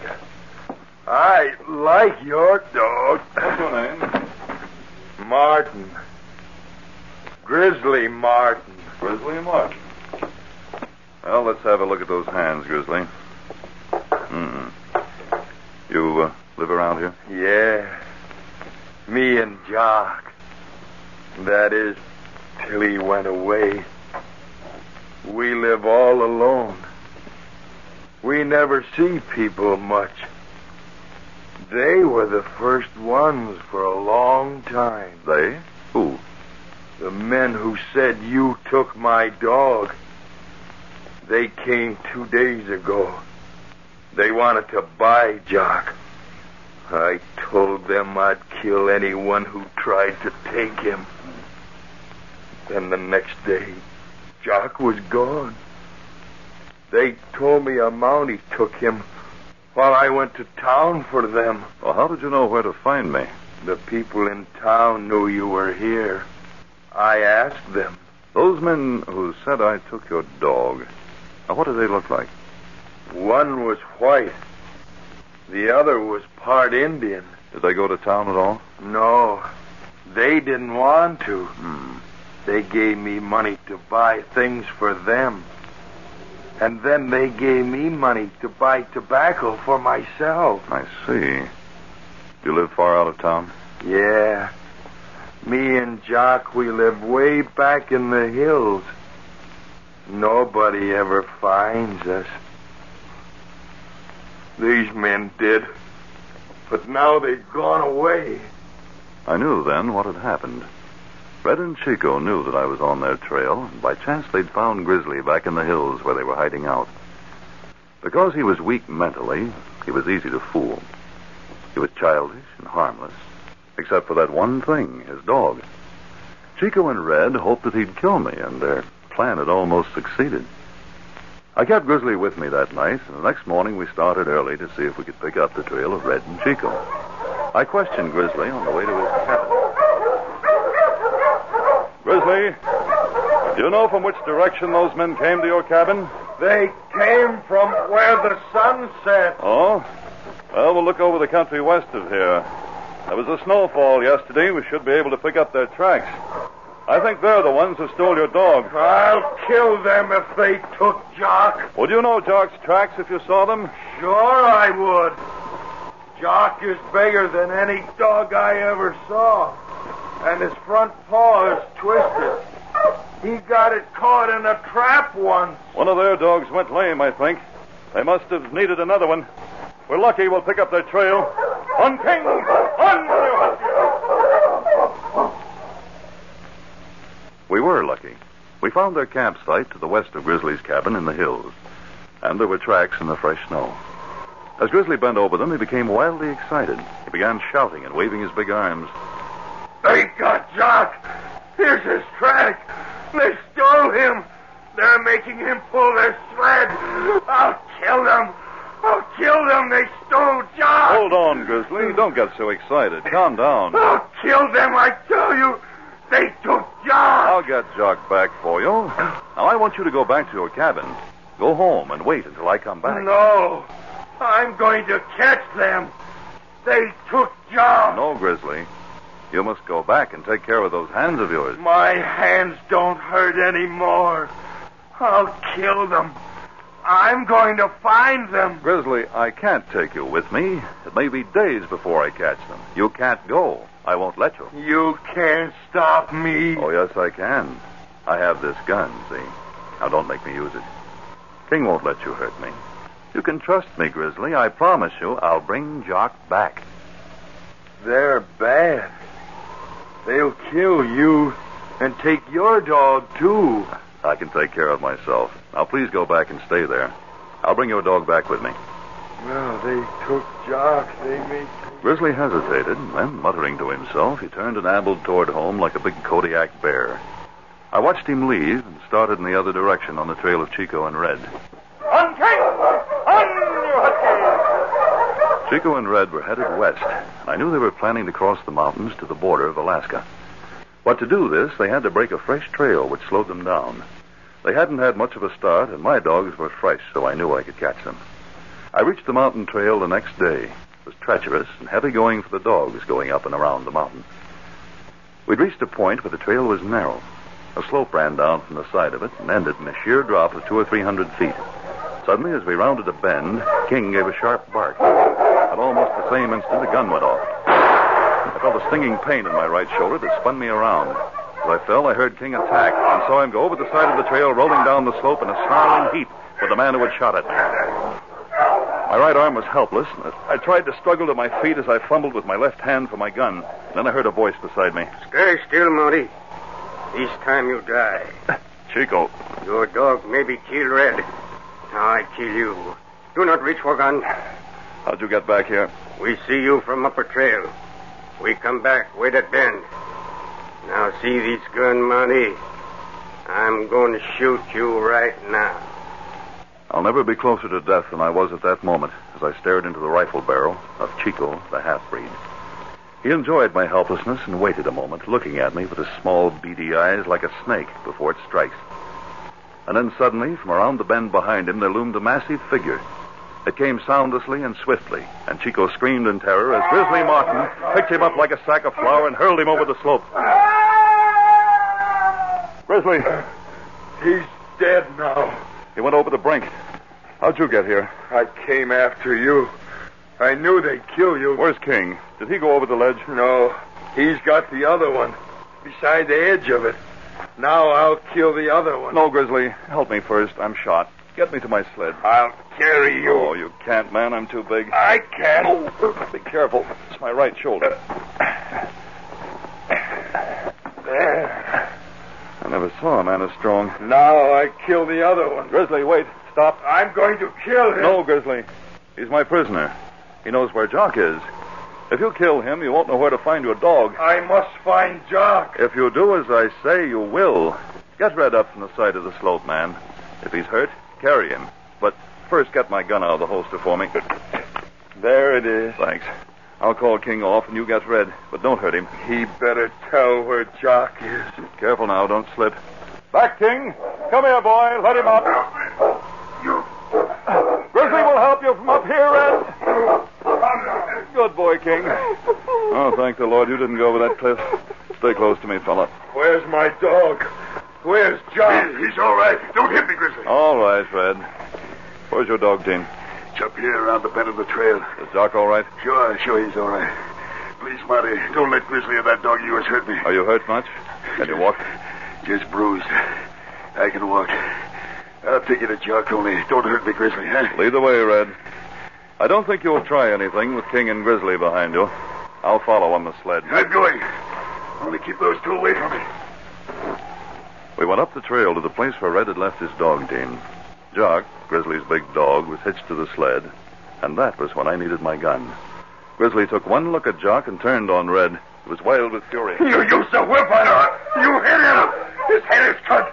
I'll twist your neck off. No, I did it with Yukon. Stop it, Grizzly. Let him go or I'll shoot. Get back, I say. But he hurt Jock. They hit him. Get back, I say. It was Chico who hurt him. I'll have to shoot you, Grizzly, if you try to kill Red. And if I kill you, there won't be anyone to take care of Jock. He'd be lonesome without you. But, yes. Yes, he would. Come on, Grizzly. Get these dog teams turned around. You must help me, Grizzly. You must help me get home. Well, Pat, that's the story. I had no trouble getting back. No trouble, you say?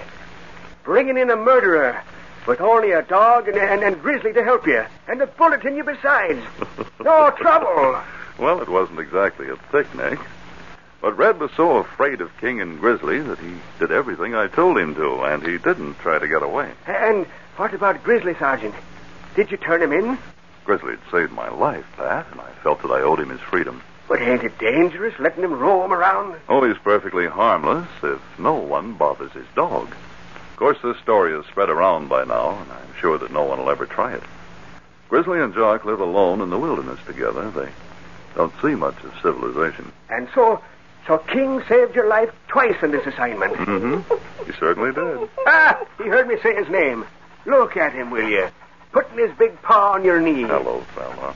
I believe he's trying to tell you he's bored with his quiet life. Is that it, old boy?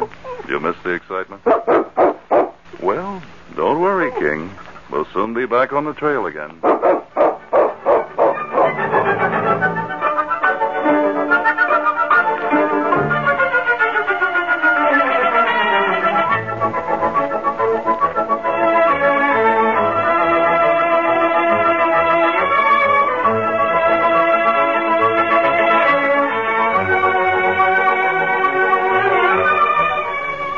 Challenge of the Yukon, a copyrighted feature, is brought to you each week at this time, and all characters, names, and incidents used are fictitious. Listen again next week to another exciting adventure during the days of the gold rush. L. Prowl speaking. This program came to you from Detroit. When was the War of 1812 fought? This question is a sample of what not to expect on Break the Bank, the famous quiz show heard over most of these ABC stations every Friday night. But then, neither do the questions require the contestant to have the knowledge of a nuclear physicist. No, the posers are of general interest. For example, a contestant recently was asked to name the South American capital that's located on the equator. His answer, Quito, the capital of Ecuador, broke the bank for $3,170. You can easily see that Break the Bank is the biggest money-paying quiz show in radio. Its jackpot always contains at least $1,000, and it's worth much more most of the time. Naturally, there's plenty of suspense when that big money question is asked. Suspense for the contestant, suspense for the studio audience, and suspense for you, too. So hear Break the Bank when it's broadcast over most ABC stations tomorrow night. This is ABC, the American Broadcasting Company. Paul Sutton as Sergeant Preston, we believe it to be, because that's who was doing the part around this time. Challenge of the Yukon, 78 years ago, June 19th, 1947, here on Classic Radio Theater with Wyatt Cox, and that ends up our look at that Thursday, 78 years ago. All right, coming up tomorrow, we will spend 2 hours of variety along with an episode of The Couple Next Door. First, we'll have the Chase and Sanborn Hour from 1937, and we'll have the Walgreens 44th birthday party from 1945, all-star cast. And then on Saturday, Edmund O'Brien stars in a Screen Directors Playhouse production of DOA from 1951. Gerald Moore in The Adventures of Philip Marlowe, and Richard Diamond, Private Detective.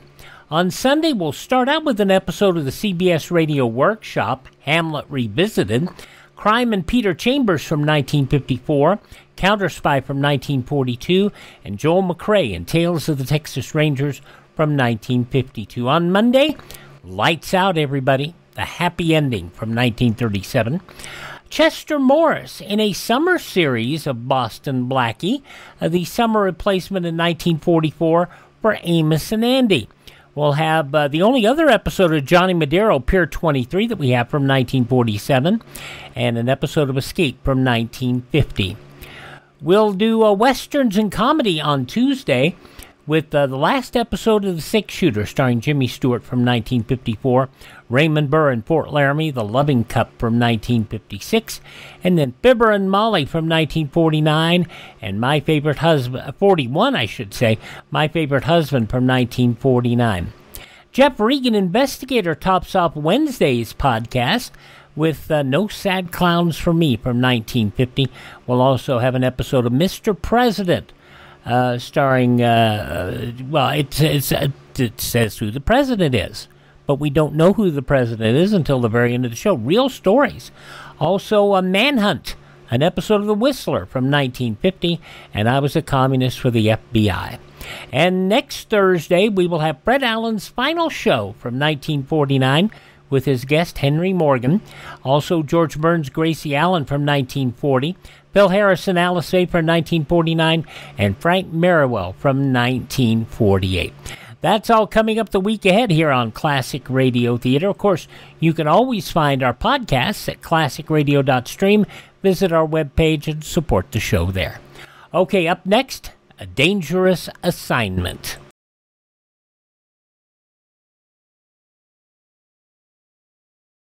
Driving tonight? Then remember this.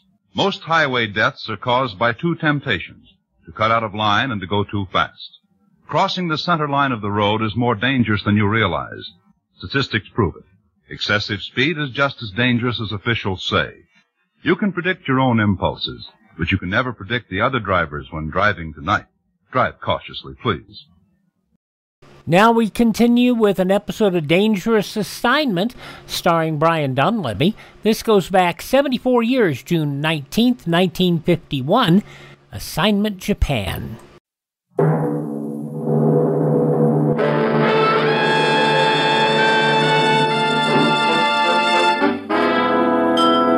Dangerous Assignment, starring Brian Donlevy as Steve Mitchell.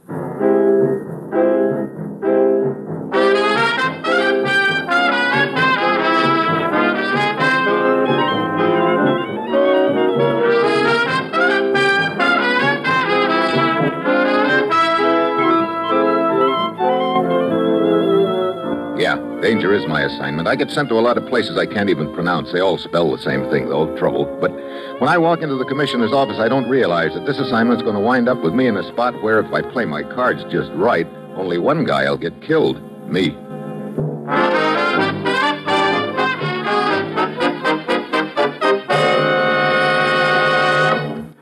Morning, Commissioner. Steve, welcome back. Your vacation last long enough? Do they ever? Well, your plane leaves for Japan in 1 hour. Brother, you just don't waste a minute. Japan? Last time I was there, as I remember, I was shot at, stabbed, and beaten up. In that order. Well, cheer up, Steve. If you're lucky, this time you'll only get blown up. Oh, you're a real clown this morning. Unfortunately, I'm not kidding. Well, in that case, I better go out and not come back in again. Ah, Steve, there's no time for foolishness. What's the deal? Just what I told you a moment ago. You mean getting blown up? Exactly. Steve, as you know, negotiations for a just peace treaty with Japan have dragged on for a long time now. What's holding them up? 2 different groups who are diametrically opposed to each other. One of them is the same set of interests which seem to be bucking us all over the world. But the other is a small but rabid nationalist sect, actually an organization of fanatics. And we're right in the middle, huh? Fine. But I still don't see what this has got to do with getting blown up. Well, Steve, during the last week, 3 explosions have taken place in Tokyo. Each time a man was killed, and each time that man was connected in some way with the negotiations. What? That's right. It looks very much like somebody has chosen a very effective method of sabotaging the negotiations. Have we any idea which outfit is behind the explosion? That's what you're going over there to find out. And as of right now, you're racing the clock, Steve. How so? In just 3 days, we're playing our trump card at the final conference in Tokyo. We're going to produce a surprise visitor. Oh? The very presence of this man in that area will, we hope, go a long way toward restoring the situation and paving the way for a lasting peace in the Orient. Sounds like a pretty important guy. He is indeed, and for that reason, his trip to Tokyo and present there must be kept an absolute secret until the time of his surprise appearance at the conference. I see. Who is he, Commissioner? His code name for the mission is Mr. Big. As for his real name, here it is on this piece of paper. It's been classified for sight only. Take a look. Hey. Yeah. Now you see why it's vital we find out who's responsible for those bombings and stop them in a hurry. Get over to Tokyo, Steve, and go to work on it fast. Well, that's it. You've got your assignment. Good luck.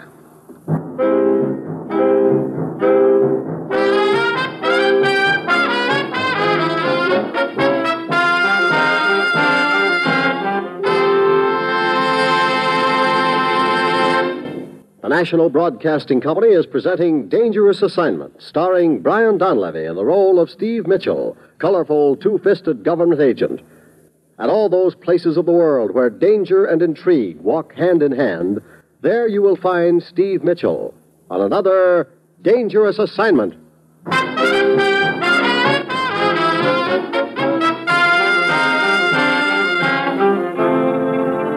Well, I've been handed some rough ones in my time, but never one like this. Fly to Tokyo and find out who's blowing up people. Stop them before our Mr. Big arrives on the scene, and incidentally try to keep likewise from happening to me. It's Wednesday when my plane lands in Tokyo, and I head for Army Intelligence and Major Ferguson. Well, looks like we've got a real deal on our hands, Mitchell. Yeah. As I understand it, Major, the explosions seem to be intended for people who have some connection with the treaty negotiations. That's right. But unfortunately, the explosions have killed a lot of other people, too. Whatever they're using, it's plenty powerful. You think they're time bombs? Oh, definitely not. How can you be sure? Well, at the start, we figured they were. But after we switched the times of a couple of meetings at the last moment and the explosions still took place, why, then we knew better. Mm-hmm. How about the possibility of there being contact bombs? You mean booby traps? Yeah. Well, I don't see how they could be that either. We've also switched the location of meetings at the last minute. That hasn't done any good. I see. You ever considered the possibility that these might be remote-controlled explosions, Ferguson? Yes, I have, Mitchell. I know it sounds a little fantastic, but it is a possibility. If that's what we're up against, though, boy, we're really in trouble. Oh, excuse me. Major Ferguson.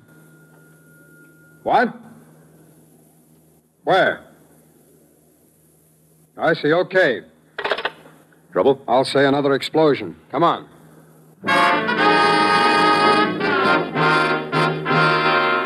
10 minutes later, Ferguson and I arrive at the scene. It's a government office building. The explosion apparently took place in an elevator on its way up. Ferguson questions the building guard, and I nose around a little. When he's through, we get together and compare notes. 3 people in the elevator at the time, Mitchell. Not much left of any of them. Who were they? Well, a diplomat named Seguchi. He was apparently the target. The other 2 were a switchboard operator and a messenger who was on his way to an office on the 3rd floor. I see. Well, that sure knocks this time bomb theory. Yeah. How do you know what instant your target's going to be in an elevator? That's right. There's no way the bomb could have been dropped from the top of the elevator shaft either. I checked on the roof. There's a radar installation up there, heavily guarded. There's another thing. The guard told me the entire building had been searched only yesterday, so I don't see how the explosive could have been hidden anywhere around. Wait a minute. What? I just thought of something. We've established that the bomb couldn't have been dropped from the top of the elevator shaft, but that still leaves the doors on the various floors. You think somebody could have shoved the bomb into the shaft from one of the doors? I don't know. That's what I'm going to try and find out right now. I'll check with you later.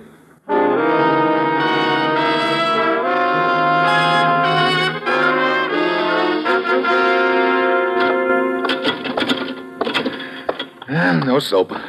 Find out anything, Mitchell? Just that it's impossible to open any of these doors into the shaft while the elevator is in motion. So there goes another lead out the window. Well, cheer up. Maybe one just flew in. What do you mean? Remember I told you there were 3 passengers in the elevator at the time of the explosion? That's right. Sagachi, a switchboard operator, and a messenger. So what? Well, the guard at the enlist told me that the messenger signed in to go to an office on the 3rd floor. As a matter of routine, I checked the 3rd floor office. They told me they'd never sent for a messenger. What? That's right. Was this messenger from a regular messenger service? Seemed to be. He was wearing one of their uniforms. Let's call the messenger service and check up, huh? That's my thought, too. Yeah, there's a phone in here, I think. Go ahead. Thanks. Got their number? Yeah. You know something? I hope they did send a messenger over here. So do I. Hello. This is Major Ferguson, Army Intelligence. Oh, yes. Did you send a messenger to a 3rd floor office of the Ogaya building during the last hour? Oh, no, did not. Are you sure of that? Oh, yes, very sure. Okay, thanks. They didn't send them, huh? No, they didn't send him. Well, that's just dandy. Yeah, so that explains how the bomb got into the elevator. A phony messenger carried it in. You know what that means? Sure, I know what it means. One of 2 things. Either the bomb went off ahead of schedule. Or else it went off right on schedule. Yeah. If so, Ferguson, it means we're up against a pretty highly organized bunch of kamikaze boys. That's the one thing we didn't figure, Mitchell. Human bombs.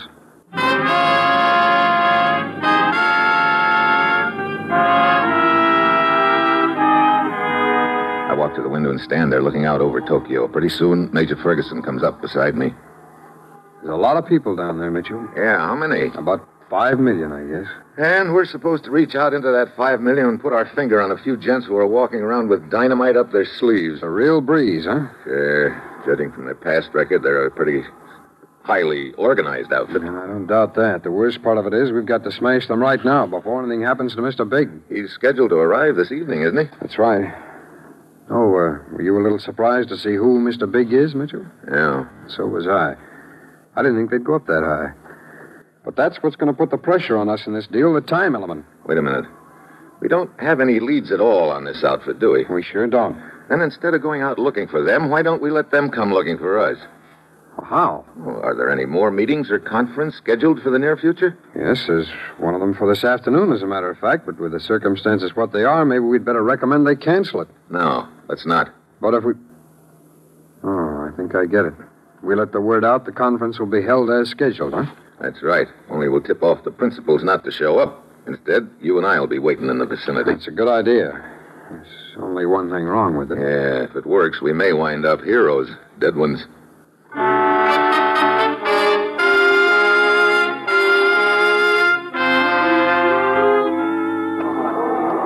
Looks like our idea wasn't so hot, Steve. Meeting was scheduled for that building across the street. We've been watching the entrance for an hour now. Yeah, there's no chance anybody could slip in any of the other entrances, is there? No, they're all locked up tight. You think these buzz bomb boys would have found out we tipped off the delegates to this meeting not to show up? Well, I don't see how. We tipped them off personally. So far as anybody else knows, the delegates should be arriving any minute now. Hold it. What is it? Looks like somebody else is arriving. And that little guy coming along the sidewalk this side of the street? Yeah. Look at him. Pretty fidgety. Yeah, he's trying to look in every direction at once. Stopped. Look, he's staring at the entrance to the building. Let's close in. Real easy. Right. Think he's our boy? I don't know. Look at the way he's sweating, will you? I'd sweat, too, if I was about to blow myself up. Keeps making false starts across the street. Probably trying to get up nerve. I thought these bonsai boys never hesitated. Yeah, so did I. But when we grab them easy. Don't worry. I've got no desire to go up in smoke. This more than... Look. Yeah. He sees us. Starting to run. Come on. He ducked into that alley. Yeah. After him. Come on, we're gaining on him. I got him. Please don't let go. Pull his coat back first. All right, come on. Oh, brother, will you look at that? Yeah. Dynamite strapped all around him. Steve, keep his arm steady. He's got a wire leading to one hand. I see it. Breathe. Let go. Look, Buster, one move out of you and this hammerlock's going to cost you an arm. Breathe. Just stand real still. Yes, all right. Okay, I've got the wire now, Steve. I don't think he can pull the trigger on us. Wow. I've failed him. Better to be dead. I've failed him. Well, what do you know? Lost his nerve, I guess. Lucky for us. Okay. Look, bum boy, who's backing this operation? Who's your boss? I've failed him. I said, who's your boss? Not know. Now, look. Please. Osaki, tell the truth. Not know who Rita is. Meet at night, dark room. Please, you must protect me. Yeah. You'd better spill a lot more before you start talking about protection. But the only thing I know is the name of one other like myself. Come on, let's have it. Name Tashimoto. Is only other one I know. How about his address? Yes, give that to you. Tashimoto has been assigned mission for today. We'll be leaving his home soon to go to place where he pick up explosives. Okay, we better not lose any time. Please, you must protect me. They kill me because I have failed them. Don't worry, we'll keep you on ice. We don't want the law to be cheated. Well, Mitchell, looks like we've got a lead anyway. Tashimoto. Yeah, look, some of the other bonsai boys may have seen us grab Osaki just now. Yeah, in that case, we'd better give them a few wrong ideas before we go after Tashimoto. Just what I was thinking. We'll take Osaki back to headquarters, and then you take off fast in the wrong direction like you're on a hot lead. Right. I'll give you a few minutes start, and then I'll head in the other direction to Tashimoto's address, see if I can tail him to their headquarters.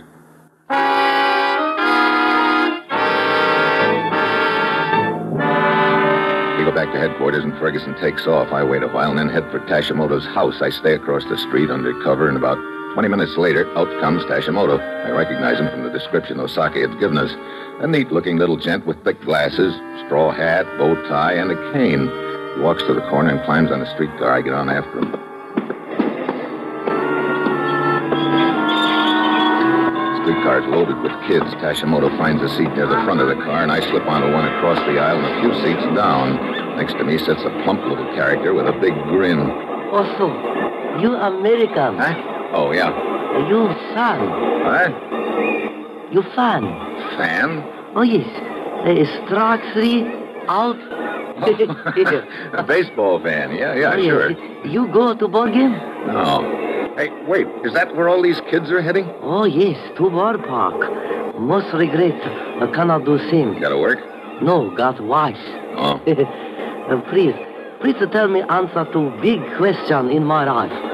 Has bothered me for a long time. Look, I'm no marriage counselor. Oh, no. Question is Mickey Mantle red hot rookie like they say? Eh? The little gent talks on, reciting batting averages, but I'm not paying much attention to him. My eyes are on the back of Tashimoto's neck, and I'm just hoping he's going to headquarters to pick up a load of explosives so we can find out where it is and round up the whole outfit before Mr. Big arrives in this neck of the woods.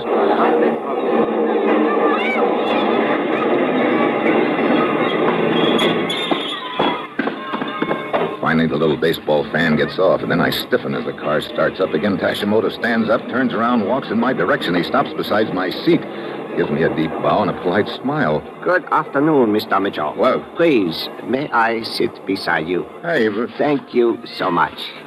I, as you know, am Tashimoto. Hey, wait a minute. How'd you know my name? Oh, I have been expecting you, Mr. Mitchell. Expecting me? I don't get it. No? It is very simple. Osaki... Wait a minute. Osaki was just giving us a routine, and we fell for it. Right into the trap. He no doubt convinced you he had lost his nerve. Actually, he is of highest courage and self-sacrifice. He has yielded to me, the reader, the final glory. What are you talking about? You no doubt believe that I was on my way to pick up some explosives. Yeah. Actually, they are already on my person. Huh? Wait a... Oh, no. Please, to sit very still. Observe my hands. One of them holds a cane, but the other is resting on this little watch chain across my vest. That's the trigger? That is the trigger. One slight pull on this watch chain. And we both go up and smoke. And pity of it would be all happy children here in the streetcar. Children? Hey, look, Tashimoto. And that, of course, is precisely why I selected the streetcar. Mr. Mitchell, it is not a very warm day. Yet you perspire freely. Okay, let's quit playing cat and mouse. What happens now? First, I tell you what happens if you do not do exactly as I say. I pull on the watch chain. The streetcar and everyone in it is blown up. Okay, I believe you. So you're calling the shots. And as saying goes, I have you completely in my power. No? Oh, get to the point, Tashimoto. What do you want me to do? Very simple, Mr. Mitchell. I want you to take me to meet a friend of yours. Friend of mine? Who do you mean? I believe you call him Mr. Big.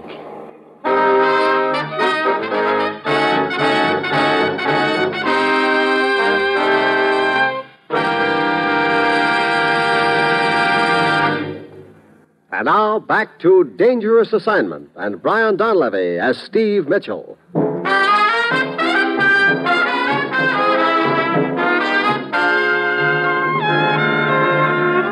I stare at Tashimoto. I don't think he's kidding. That's why I'm sweating.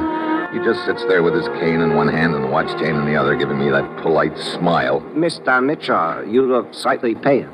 I'm so sorry to cause you discomfort. Yeah, I'll bet. Look, Tashimoto, you can't get away with this. Oh, but you misunderstand, Mr. Mitchell. I am not trying to get away with anything. What do you mean? I merely wish to be brought face to face with your Mr. Big. Then, sight pull on watch chain, and my mission accomplished. Glory is mine. Of all the weird... Please, Mr. Mitchell, let us keep our voices at polite level. Our conversation might prove very puzzling to some. Look, if you think I'm going to go along with your insane... I regret deeply to realize I have failed to convince you of my sincerity. Really well. I must admit failure and bring this to completion. I regret children's loss of life, but not my own. I deserve it. So, little pull on watch chain and... Wait, hold it. Oh, so? You really aren't kidding, are you? You have reconsidered. Yeah, I've reconsidered.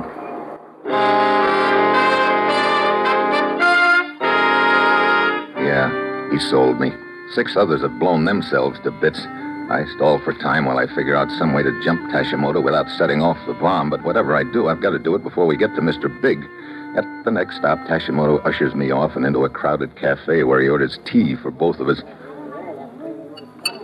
I thought a cup of tea might restore your spirit somewhat, Mr. Mitchell. Thanks. In any event, we have certain amount of time to kill. If I may be excused for expression. Time? Yes. Your Mr. Big should be landing at airport within next 5 minutes. From there, he will be driven to certain building where he will be briefed upon latest developments in situation. After that, he will be taken to depot.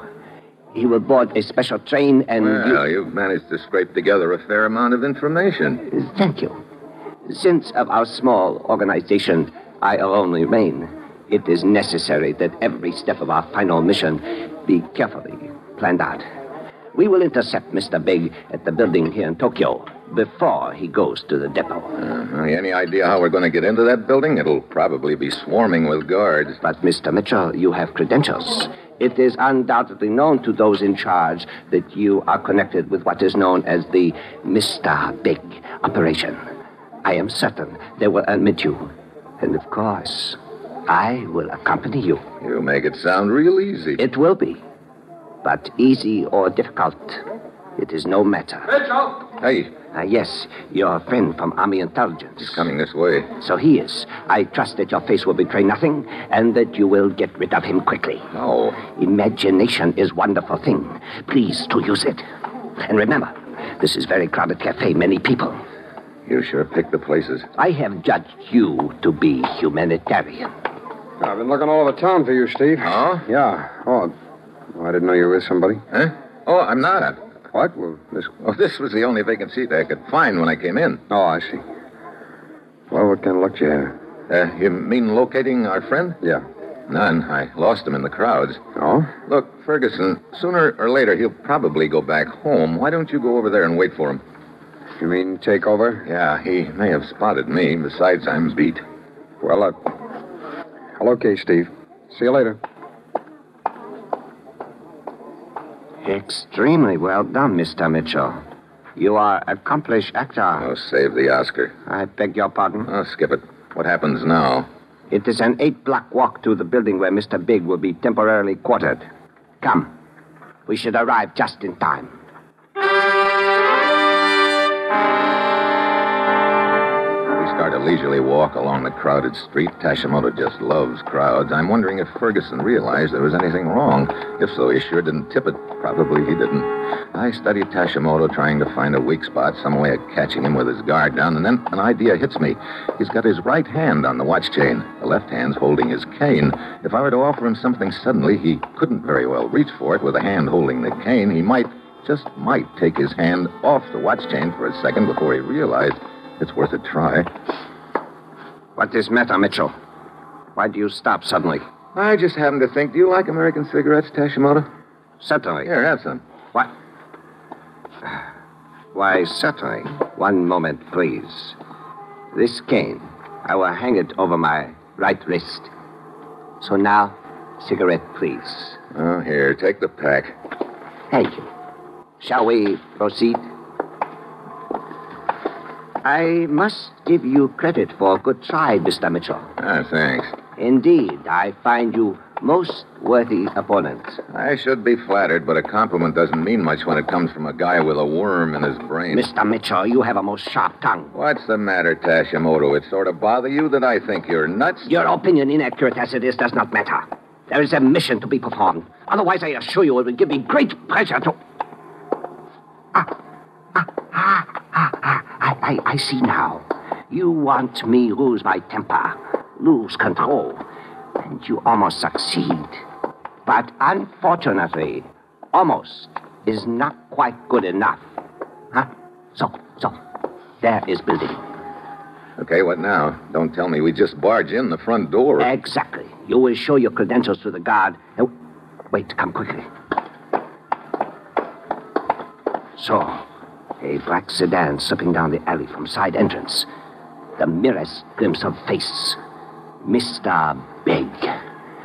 Are you kidding? If they were taking Mr. Big anywhere in a car, they'd have guards swarming all over the place. Mr. Mitchell, I believe you are the one who, as you say, is kidding. One car alone attracts much less attention. And there were guards in car. So they are undoubtedly proceeding to depot, but ahead of schedule. Maybe your information was wrong. Or perhaps they moved the time up for security reason. No matter, however. They undoubtedly take roundabout route to depot to throw possible pursuers off trail. Come, we will beat them there in taxicab.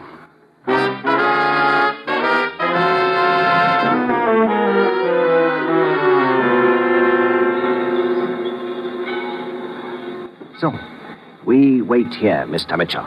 From this point, we can observe all trains in the station. Look, Tashimoto... You are getting restless? Please remember how crowded this depot is. How many people you would kill if you forced me to pull this watch chain. They are here. Come. Yes, the party swiftly climbs aboard the rear car. We will follow. You got any ideas about how we get aboard? You persist in being too modest, Mr. Mitchell. I'm quite certain you are known to Mr. Big's party. Upon proper presentation of credentials, we will... The guard standing in front of the platform. Very well. You know what to do. That's close enough. We'd like to get aboard this car. Guess again. Nobody gets aboard this car. Your credentials. I'm Steve Mitchell. Here are my credentials. Oh, they're real pretty. But nobody gets aboard. Well, okay, if you say so. We must see Mr. Big. Who? Mr. Big. Never heard of him. Talk to me. I'm Mr. Little. The train, pulling out. Sure is, Tashimoto. Come. What? Hurry, run.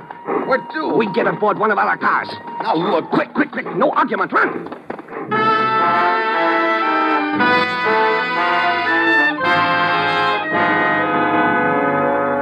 We jump aboard the train about 3 cars away from Mr. Big's private car. Tashimoto has me write a note asking permission to talk to Mr. Big. He makes me enclose my credentials. Then he has the conductor deliver it to Mr. Big's car.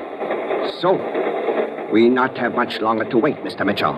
Conductor be back any moment. Look, Tashimoto, that gag's not going to work. If they wouldn't let us aboard the car in the first place, they sure won't let us walk in now.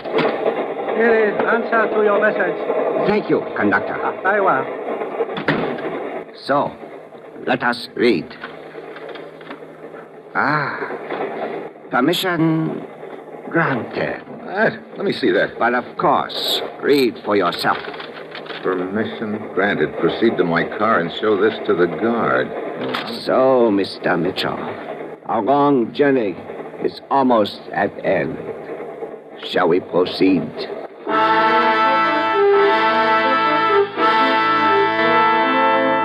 We start heading for Mr. Big's car, and I know it's now or never. We get to the platform between our car and the next. Over the top of the half door, I can see we're crossing a river on a trestle. If only I could get Tashimoto's hand away from that watch chain for a second. Then it hits me. A way to keep him from moving his hand. I stop suddenly. He stops and turns toward me. Then I grab him in a big bear hook. Let go of me! You can't pull that trigger now. You cannot hold me this way forever! He's so right. I'm slipping little by little. I know as soon as he can get a hand free, just an inch, it's curtains. I start working him toward the half door. I bend him over it. Then I give a big shove, and we both fly out. The water almost tears him loose from me, but I hang on and we both sink. I squeeze him harder. The bubble spanning my cheek tells me that I'm squeezing the air right out of him. I keep the pressure on and wait. My head starts to pound, my chest hurts, and then finally he goes limp. I haul him to the surface and tow him to the bank, and then I see the train has stopped on the trestle, and there's a guy running down the bank toward me. Mitchell! Mitchell! Huh? Oh, Major Ferguson. You okay? Well, I'm alive, which is more than I thought I'd be a minute ago. I spotted Tashimoto with you in the tea room. What? Yeah, I recognized him from the description that Osaki had given. There's nothing I could do about it. I figured he was carrying a load of dynamite. He sure was. No, we had a sharpshooter covering him with a rifle when you started walking down the sidewalk. We decided it was too risky for a shot, so we moved up the departure schedule for Mr. Big. And when we got your note on the train, why, we knew you were still with us. Oh, why did you send us permission? Well, I was hiding in the car next to you. When you got that far, I was going to jump him. That cane he was carrying, that was the trigger, wasn't it? The cane? No, it was the watch chain. Oh, great. Great, I was going to grab the cane. Oh, it's a good thing you took care of him before you opened the door into the next car. Oh, brother. Look, do me a favor, will you? Oh, sure. Get me something to wear, quick. Oh, sure, some dry clothes. No. Huh? What do you mean? A nice, comfortable straitjacket.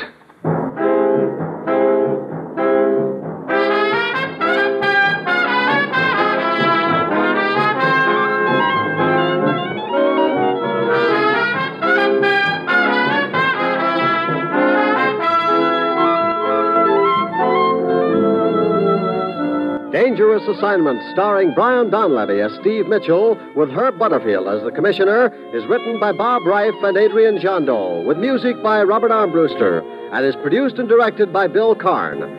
Be with us again next week at this time, when Brian Donlevy, starring in the role of Steve Mitchell, will embark on another dangerous assignment.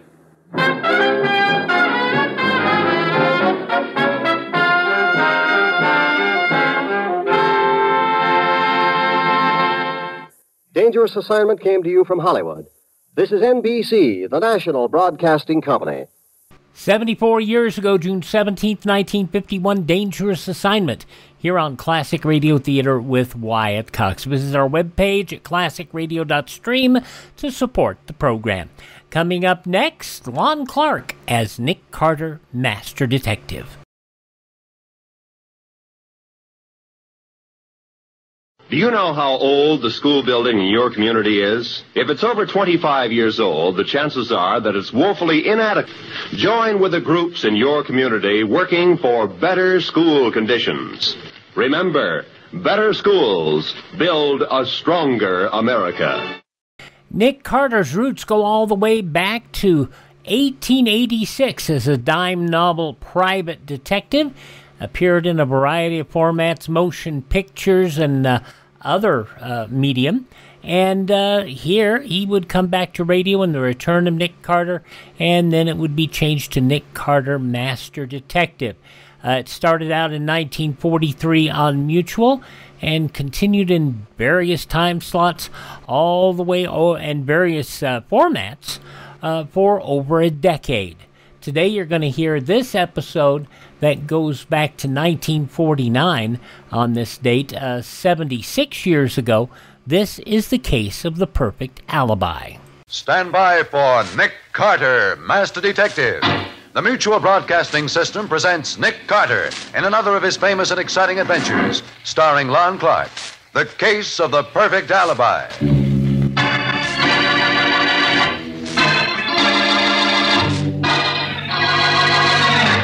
Patsy, what's the idea of phoning me here? What's up? Well, Nick, you've got to come to the hotel right away, room 411, and bring that box with you. Oh, why, Patsy? What's the matter? I can't tell you, but don't say anything to Chief Brody. If you do, Patsy, something's wrong. What is it? No, nothing's wrong. Only... Don't come, Nick! They're going to... Patsy! Patsy!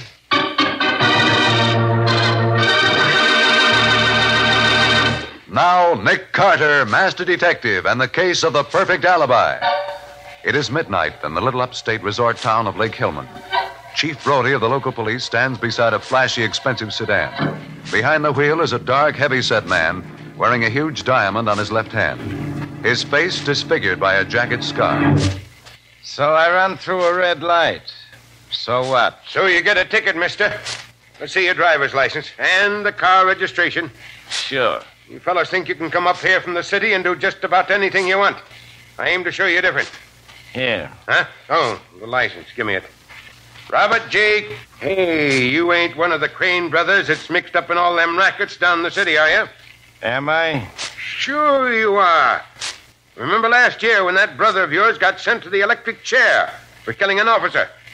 From what I hear, this fellow Winston's going to get you and the other one before long, too. Yeah? Yes, and good riddance, I say. If you take my advice, mister, you'll get out of this town fast.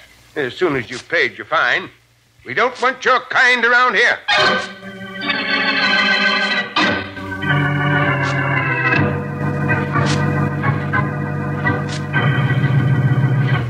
Nice and cozy, ain't it, Mr. Winston? Just you and me alone here in your apartment where we can talk without nobody to bother us, huh? I'm not afraid of that gun, Crane. And I'm not afraid of you. Now say what you came to say and get out. Sure, but not for a while yet. This ain't much of a dump for a big shot like you to live in. The DA's office don't pay the special prosecutors so good, huh? I'm satisfied. You like working for glory, huh? I'm working for the satisfaction of wiping out such scum as you, Crane. Murderers and racketeers. Yeah, and making a big name for yourself, too. You and your big campaign to clean up the town. Crane, if you weren't scared, you wouldn't have come here tonight. But it won't do you any good.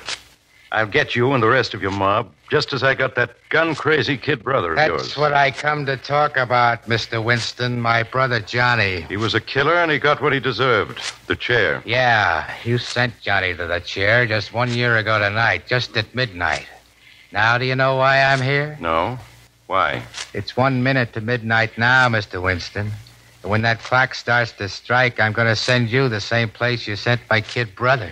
You can't bluff me. Why, every cop in town... Cops, you know what I think of cops? I'll show you. Pick up that phone if you want to. Go on, call the cops. See if they can help you. What is this, a trick? Go on, call them. All right, I will. Operator, give me the police, quick.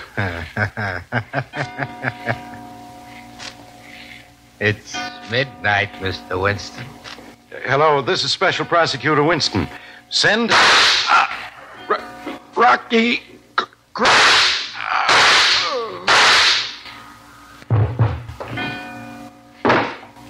So long, Mr. Winston. Say hello to Johnny for me.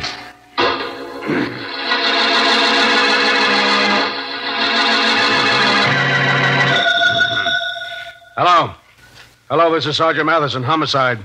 Send out a call for Rocky Crane, suspicion of murder. Send a couple of boys to every one of those gambling houses he owns. And send a couple to his apartment. Notify the radio cars to watch out for a 1949 Cadillac sedan. Light gray and loaded down with chromium. License number 611. Yeah? Oh, yeah, Dolan.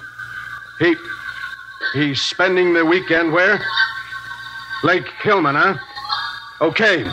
I'll get in touch with the Lake Hillman police and have them bring him in.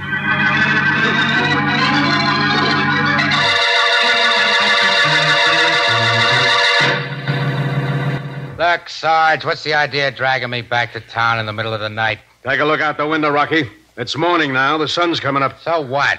What's the beef, Sarge? You were picked up just as you got out of your car in front of the Lake Hillman Hotel at exactly 13 minutes to 2. That's right. Where had you been? Just out for a little ride. Why? I'll say you'd been out for a ride. You rode back here to the city, bumped off Leonard Winston from the DA's office, and then somebody knocked off Mr. Winston? Well, now, ain't that too bad? It's too bad for you, smart guy. You hated Winston because he sent your brother to the chair. You swore you'd get him for it. Did I, Sarge? Yes, you did. Well, you know how it is. And Winston was making things hot for you now, too. In another month, he'd have closed up every one of those gambling houses of yours and run you out of town. He couldn't have proved nothing on me. Sure, I'm glad he's dead, but I didn't do it. Look, you can't lie out of this one, Rocky. Winston called headquarters just before he was killed. He started to say your name. But, Sarge, I wasn't anywhere near the city last night. Oh, no? You're going to have a tough time making a jury believe that. Why, Sarge, it ain't going to be tough at all. What? Take a look at this. Take it. What is it? It's a ticket for running through a red light in Lake Hillman, 150 miles from here, Sarge. And look at the time on it. 12 o'clock midnight. 12 midnight? What? Why, that's the same time Winston was killed. Yeah, I know. And that traffic ticket proves I was 150 miles away when it happened. Now try to break that alibi, copper. Just try it.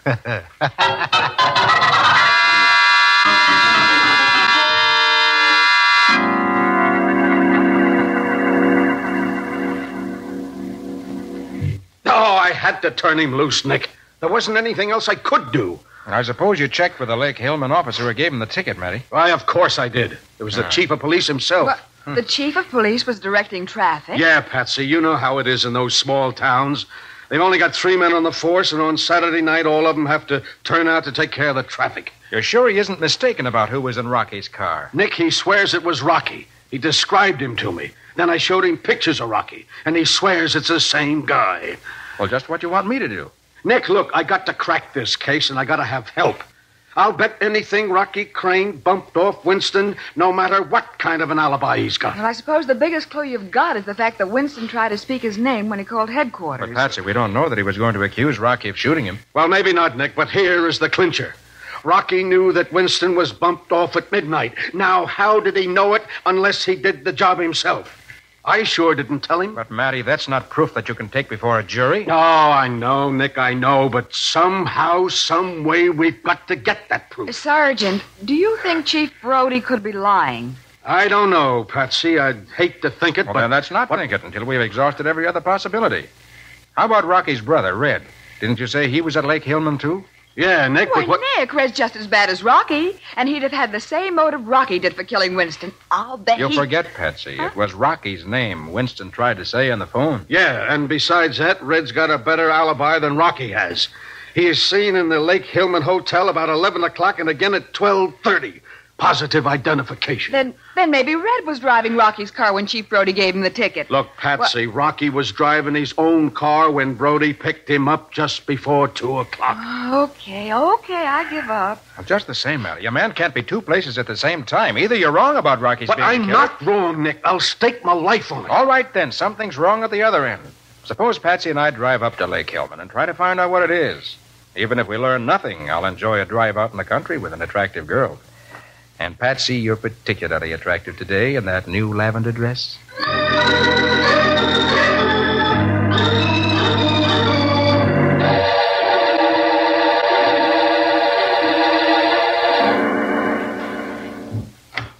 Rocky, Jeepers, I'm glad to see you.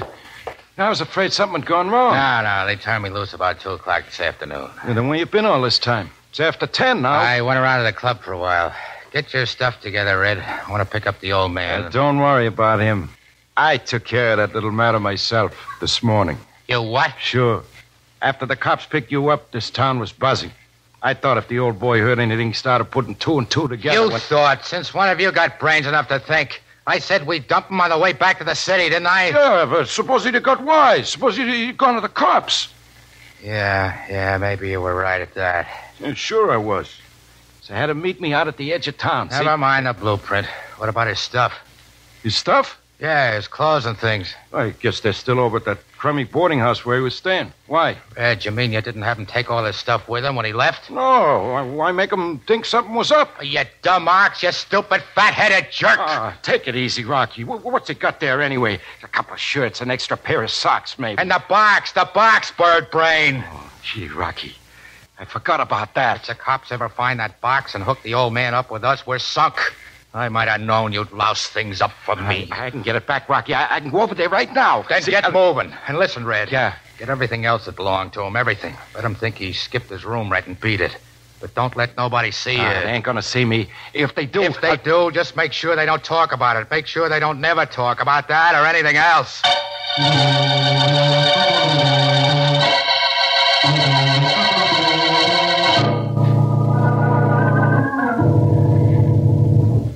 I'm glad you're still in your office, Chief Brody. I was afraid I'd miss you. You're just lucky, Mr. Carter.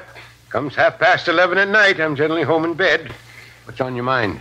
Sergeant Matheson tells me you positively identified Rocky Crane as the man you gave a ticket to at midnight last night. That's right, Carter. But, Chief, the sergeant is just as positive that Rocky Crane killed Winston. Not at midnight last night, he didn't. What makes the sergeant so sure it had to be Rocky? Well, Chief, the motive was revenge. Winston was killed exactly 1 year to the minute after Rocky's brother went to the electric chair for murdering a police officer. What about it? Well, don't you see? If it was revenge, Rocky would want to do it himself. And Matty swears that Winston even tried to give the police Rocky's name. Look here, Carter. I hate crooks and killers as much as anybody. But at midnight last night, Rocky Crane was here in Lake Hillman. I saw him.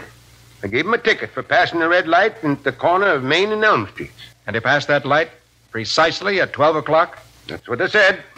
I can't help feeling that somehow he's using you for an alibi. Well, if he is, I've got to give him that alibi. I've got no choice. Come in.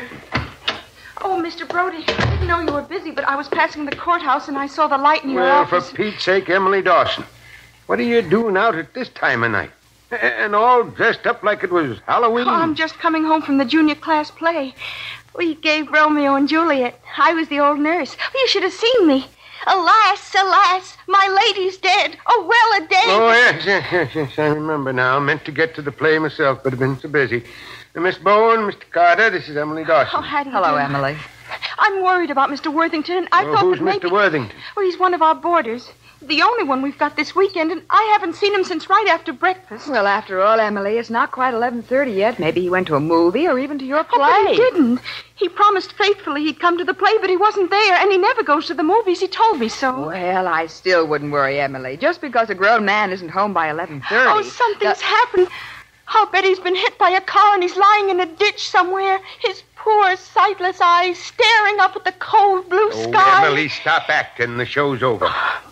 He hasn't been home all day, not even for dinner. Well, there's still no reason and he promised faithfully to come to the play tonight. Now, look, Emily, Mr. Carter and me have got important things to talk about. Now, you run along home, forget about it. If you won't do anything, I will. Well, what can you do? I'm going to telephone the Crystal Club in the city and ask them to notify his folks. Crystal Club? Yes, it's a kind of a residential hotel, Mr. Carter. He told me Nick, the Crystal Club isn't a residential hotel. It's a gambling house. Oh, no. Not only a gambling house, it's one of a chain that belongs to the Crane brothers. The Crane brothers? Hey, Carter. I'd like to know why he's up here in Lake Hillman at this particular time. If you think Mr. Worthington is a gambler, you're wrong. He's an actor. An actor? Well, he used to be. After we got to be friends, he showed me his scrapbook. Why, he's played just about every kind of a part there is, I guess. Now, wait a minute. Miss Dawson, are you sure that Mr. Worthington didn't just pack up and skip out this morning? Of course, I'm sure. Well, I looked in his room after supper. Maybe he's come back home while you've been down here. Well, when Mama's there, you could phone her and ask. We'll do better than that, Miss Dawson. We'll go and see for ourselves.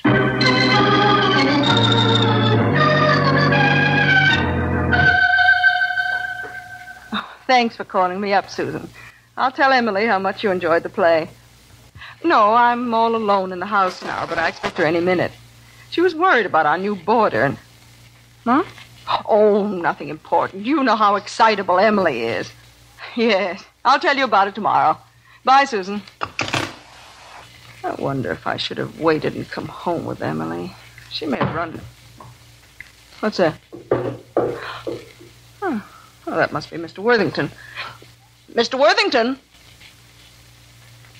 That's funny. I better go see if he's all right. I'm sure that noise came from his room. Are you in your room, Mr. Worthington? Mr. Worthington, you're not sick, are you? Mr. Worth... Oh!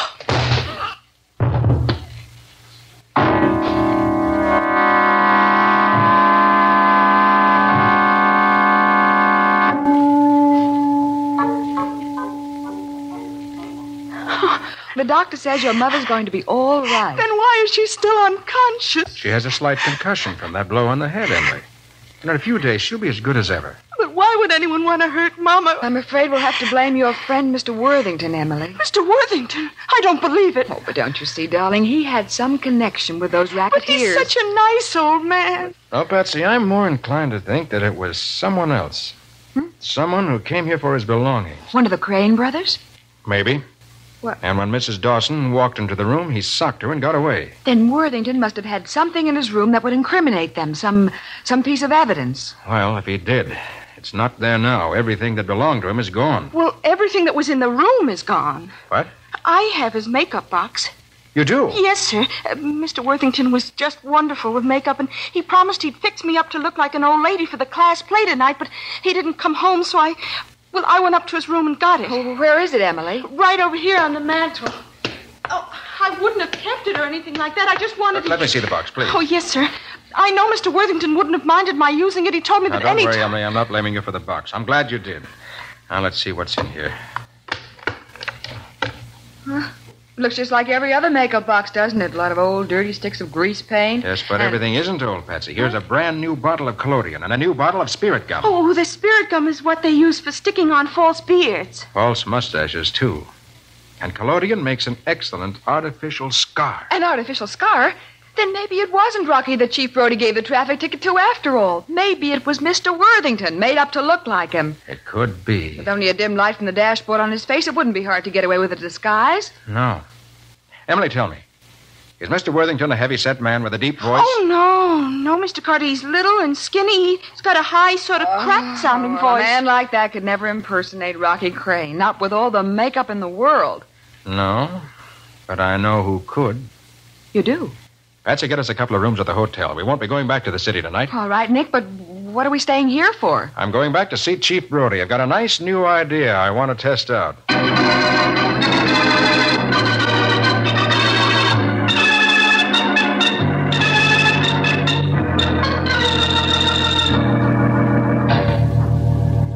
You dumb jerk. The one thing you should have gotten is the one thing you leave there. How'd I tell you, Rocky? That box wasn't in his room. Then why didn't you search the rest of the house? I would have. But right after I slugged the old lady, I heard Carter and the two dames coming in. I had to beat it out the window. And Carter did find the box. You sure of that? I told you, didn't I? I hung around outside to see what was going to happen. After about an hour, Carter came out with the box under his arm. I seen it plain under the streetlight. Okay. So he's got the box. So maybe he'll even figure out how we worked it, but that still ain't proof, Red. Sure it ain't, Rocky. That dumb police chief swore he was giving me a ticket at midnight, and a smart lawyer can tie him in knots if he tries to take it back in spite of... Hey, wait a minute. Huh? What, Rocky? You didn't touch none of that stuff in the box, did you? There ain't nothing there that might have your fingerprints on it, is there? Well, Come on. Did you touch anything or didn't you? Well, the old man had to make me up in the car, and a couple of times I had to hold things for him. You stupid idiot! Oh, Rocky, what's the matter? What's the idea of socking me like that? that? You know what you done? You give them everything they want. You give them all the proof they need to send us both to the chair. Oh, we get the box back. How can we get it back? Tell me that, genius. Hey, that girl that works for Carter. What about her? She's right here in this hotel. She was at the desk signing up for a room when I come in. Look, Hold it. Maybe you got something. Yeah. It just might work. It's got to. Yeah, you see? I ain't always so dumb. Get on that phone, Red. Find out what room she's in. Sure, Rocky. Then what, huh? Never mind. You get her room number. I'll take care of the rest.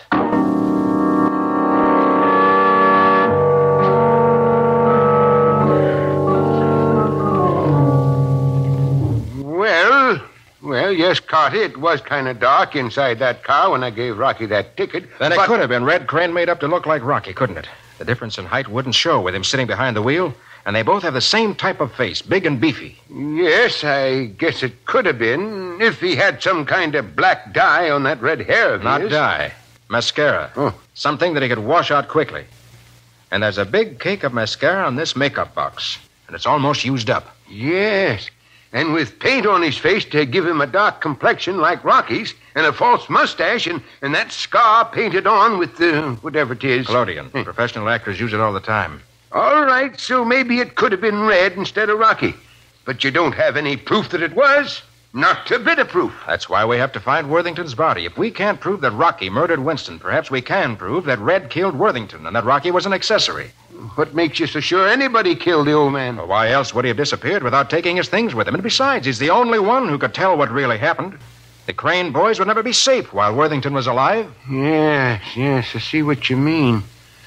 But without having any idea where to look for him, it's going to be pretty hard finding the body. No, I don't think so. If they wanted us to think Worthington had run out, they'd hide the body where it wouldn't be likely to be found. Well, sure. There can't be too many places like that near here. No, I guess there ain't. But I can't do anything tonight. It's almost 2 a.m. Well, all right, morning will be all right.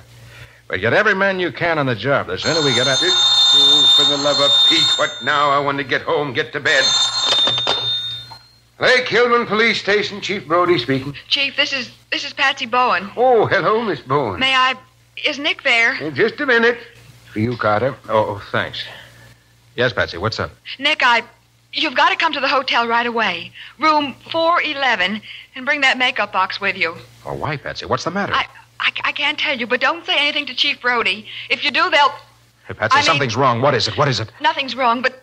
Don't come, Nick! They're going to... Patsy! Patsy! What's wrong, Carter? You're pale as a ghost. I don't know what's wrong. Let me have that makeup box. Well, sure, but what for? I'm taking it over to the hotel, to room 411.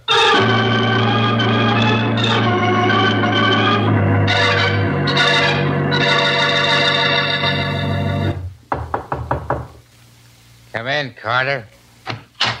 What's the score, Rocky? Where's Patsy? Sit down, Carter. Put your gun away. I've got one, too, you'll notice. What have you done with her? Nothing yet. And she ain't here in the hotel, so don't get any ideas. Where is she? I told you to sit down in that chair right across the table from You me. hurt her, I'll see. I haven't. She's with Red. If you do what I tell you to, I'll get him on the phone, and he'll have her back here in 5 minutes. Now sit down. Okay. But I'm keeping my gun pointed right at your belt. So what? You won't use it. Because if something happens to me, I can't make that phone call. It'll be too bad for the little lady. What do you want? I want that makeup box under your arm. If I let you have it, you let Patsy go? Right away? Yeah, sure. Now hand over that box and put away that gun. And leave you sitting there with a gun pointed at me? Oh, no. The way things are now, we're even. I've got you covered and you got me covered. But I got an ace in the hole, don't forget. Your girlfriend. If I don't make that phone call in the next 15 minutes, Red will... You're going to make that call, Rocky. I'm betting my life and Patsy's life that you're afraid to shoot it out. You'll lose that bet, wise guy. I'd just as soon die this way as in the chair, and if I do, you go with me. Not if I shoot first. Even if you shoot first, look at the way I'm holding this rod, propped against the table lamp, pointed straight at you. I've already pulled the trigger, Carter. The only thing that's keeping the hammer from falling is my thumb. So what? So if you shoot me, my thumb lets go of the hammer and you get a bullet. Not only that, the girl will too. Red's got his orders. Doesn't look as though I have much choice, does it? No, Carter. I'm holding all the aces. But I'm holding the joker, Rocky. You dirty! Keep away from that gun, Rocky. I hear you shot me. No, I didn't. I aimed at the gun itself. Your hand's only numb from the shot. Well, how? What? It's one bet you overlooked. Your gun was propped up and pointed at me, but my bullet knocked it aside and spoiled your aim. Okay, but Red's still got the girl. You're forgetting that. I'm not forgetting anything. You're going to get on that phone and call Red. No, I ain't. You'd rather have me break your arm? I ain't making any call. Let her die. No, make that. No, stop. Are you going to make that call? Yeah. But let up on my arm. All right, over here to the phone.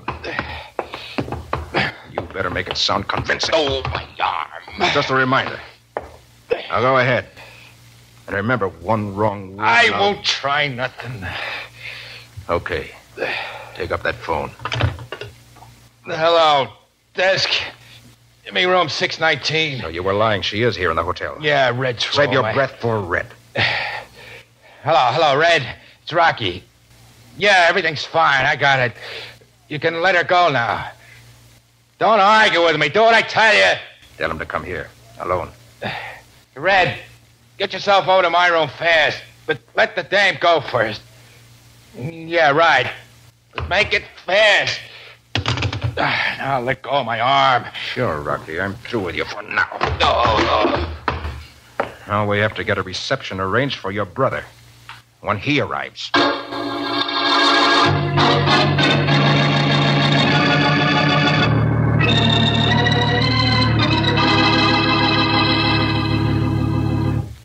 Nick, did they find Mr. Worthington's body? Oh, yes, Matty. It was in the old stone quarry under 20 feet of water, weighted down with scrap iron. Yeah, but have you really got any proof that Red killed him? Plenty. Ballistics can prove that he was shot with Red's revolver. Oh, then I suppose Rocky will be convicted, too, as an accessory. So it doesn't matter whether or not you ever prove that he murdered Winston. Probably. But I think we can prove it. Yeah, Nick? How? Red's fingerprints were on 2 of the sticks of grease paint in Worthington's makeup box. Those fingerprints are evidence that Worthington did a makeup job on Red. Uh-huh. Well, after that, it won't be hard to convince a jury that Rocky's alibi isn't worth a nickel. I wonder how they ever thought up such an idea. Well, Worthington was out of work, was broke. Yeah. So he took a job as porter at the Crystal Club. Red found out he was an actor, and that started him thinking that Worthington's skill with makeup could be used to furnish Rocky with a perfect alibi. And the old man didn't even know he was mixed up in a murder plot? No, he was completely innocent. They told him they were going to play a practical joke on some friends of theirs. Well, just how did they work it, Nick? Well, the scheme worked like this, Matty. Rocky took Red's car, drove to the city, and killed Winston. In the meantime, Red picked up Rocky's car, met Worthington, got made up to look like Rocky, then intentionally ran through that red light and got a ticket. Well, one thing I can't understand is why Rocky allowed Winston to call the police just before he shot him. Well, that was part of his alibi. Rocky wanted the police to know the exact time Winston was murdered, because that was the exact time Red, disguised as Rocky, was getting the traffic ticket. Yeah, but he even let Winston call out his name. Well, that was something Rocky didn't figure on. As soon as Winston identified himself, Rocky shot him. But Winston still had enough strength left to try to identify his killer. He was a brave man. Wish I could be like that. But, you know, when I opened the door to my room and saw Red standing there with a gun, I just froze. I was scared to death. Well, you weren't the only one, Patsy. I had cold chills, wondering if I was going to be in time to save you. Well, at least all this may give Emily Dawson an idea for the next high school play. Yeah? What's that? Another one of Mr. Shakespeare's little masterpieces. The one called All's Well That Ends Well.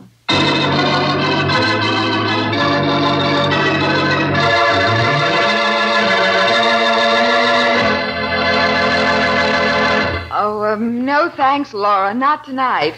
Okay, bye. Who was that, Patsy? Laura Bruce.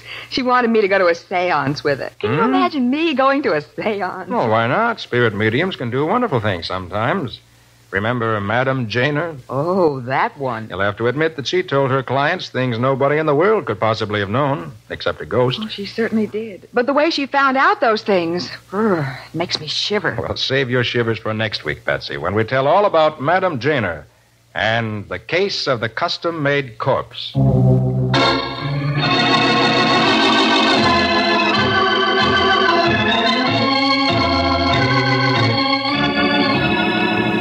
Nick Carter, Master Detective, is produced and directed by Jock McGregor and is copyrighted by Street and Smith Publications, Incorporated. Lon Clark is starred as Nick. Charlotte Manson is featured as Patsy. Ed Latimer plays Matty. Others in the cast were Bryna Rayburn, Ken Lynch, Maurice Tarplin, and Cameron Prudhomme. Today's script was written by Jim Parsons, with original music played by Henry Silverne. This program is fictional, and any resemblance to actual persons living or dead is purely coincidental. This is Phil Tonkin inviting you to be with us next week at this same time for the case of the custom-made corpse. Another adventure with Nick Carter, Master Detective.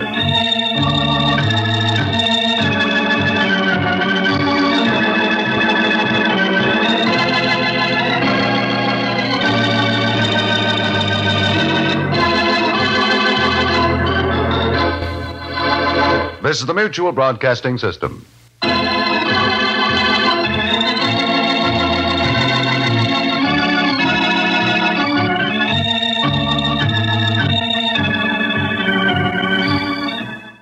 "76 years ago, June 19th, 1949, Nick Carter, Master Detective, here on Classic Radio Theater with Wyatt Cox. We'll check in with the couple next door next.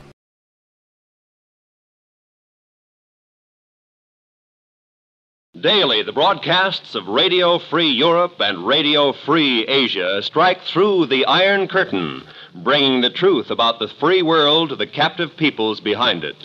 Help send a message by giving to the 1952 Crusade for Freedom. Got my days mixed up. It's Lum and Abner today.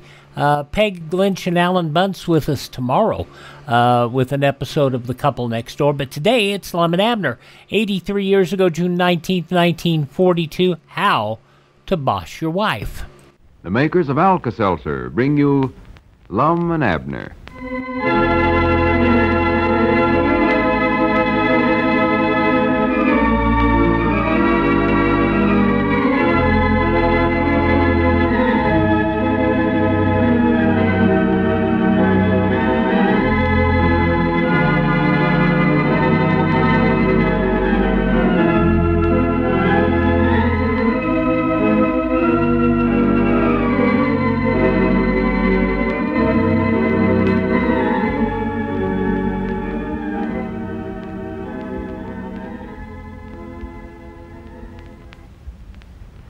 Well, sir, another week of work is nearing an end for some of you folks, and you're looking forward, no doubt, to a day or two of relaxation and rest, perhaps a little fun thrown in for good measure. So right now is a mighty good time for you to check up on your supply of Alka-Seltzer tablets. You never know when you may want the fast relief they offer. If you're planning to work around the yard or in the garden, or play a little golf or tennis, you'll welcome the effective relief Alka-Seltzer can bring for sore, aching muscles. Or if you're going out for an evening of fun, or having some friends over to your house, a glass of Alka-Seltzer might come in mighty handy next morning if you happen to overdo it a little. So check up on your supply of Alka-Seltzer tablets now. And if it's low, get another package from your druggist before the weekend starts, because you're liable to want it before the weekend's over. And now, let's see what's going on down in Pine Ridge. Well, Cedric still has not been able to patch up his troubles with Clarabelle, but nobody seems to worry much about it anymore, except Cedric. As we look in on the little community today, it's late in the afternoon, and Lum has already left for home. We find Abner alone in the Jotham-Down store and library as Cedric walks in with a much happier look on his face. Listen.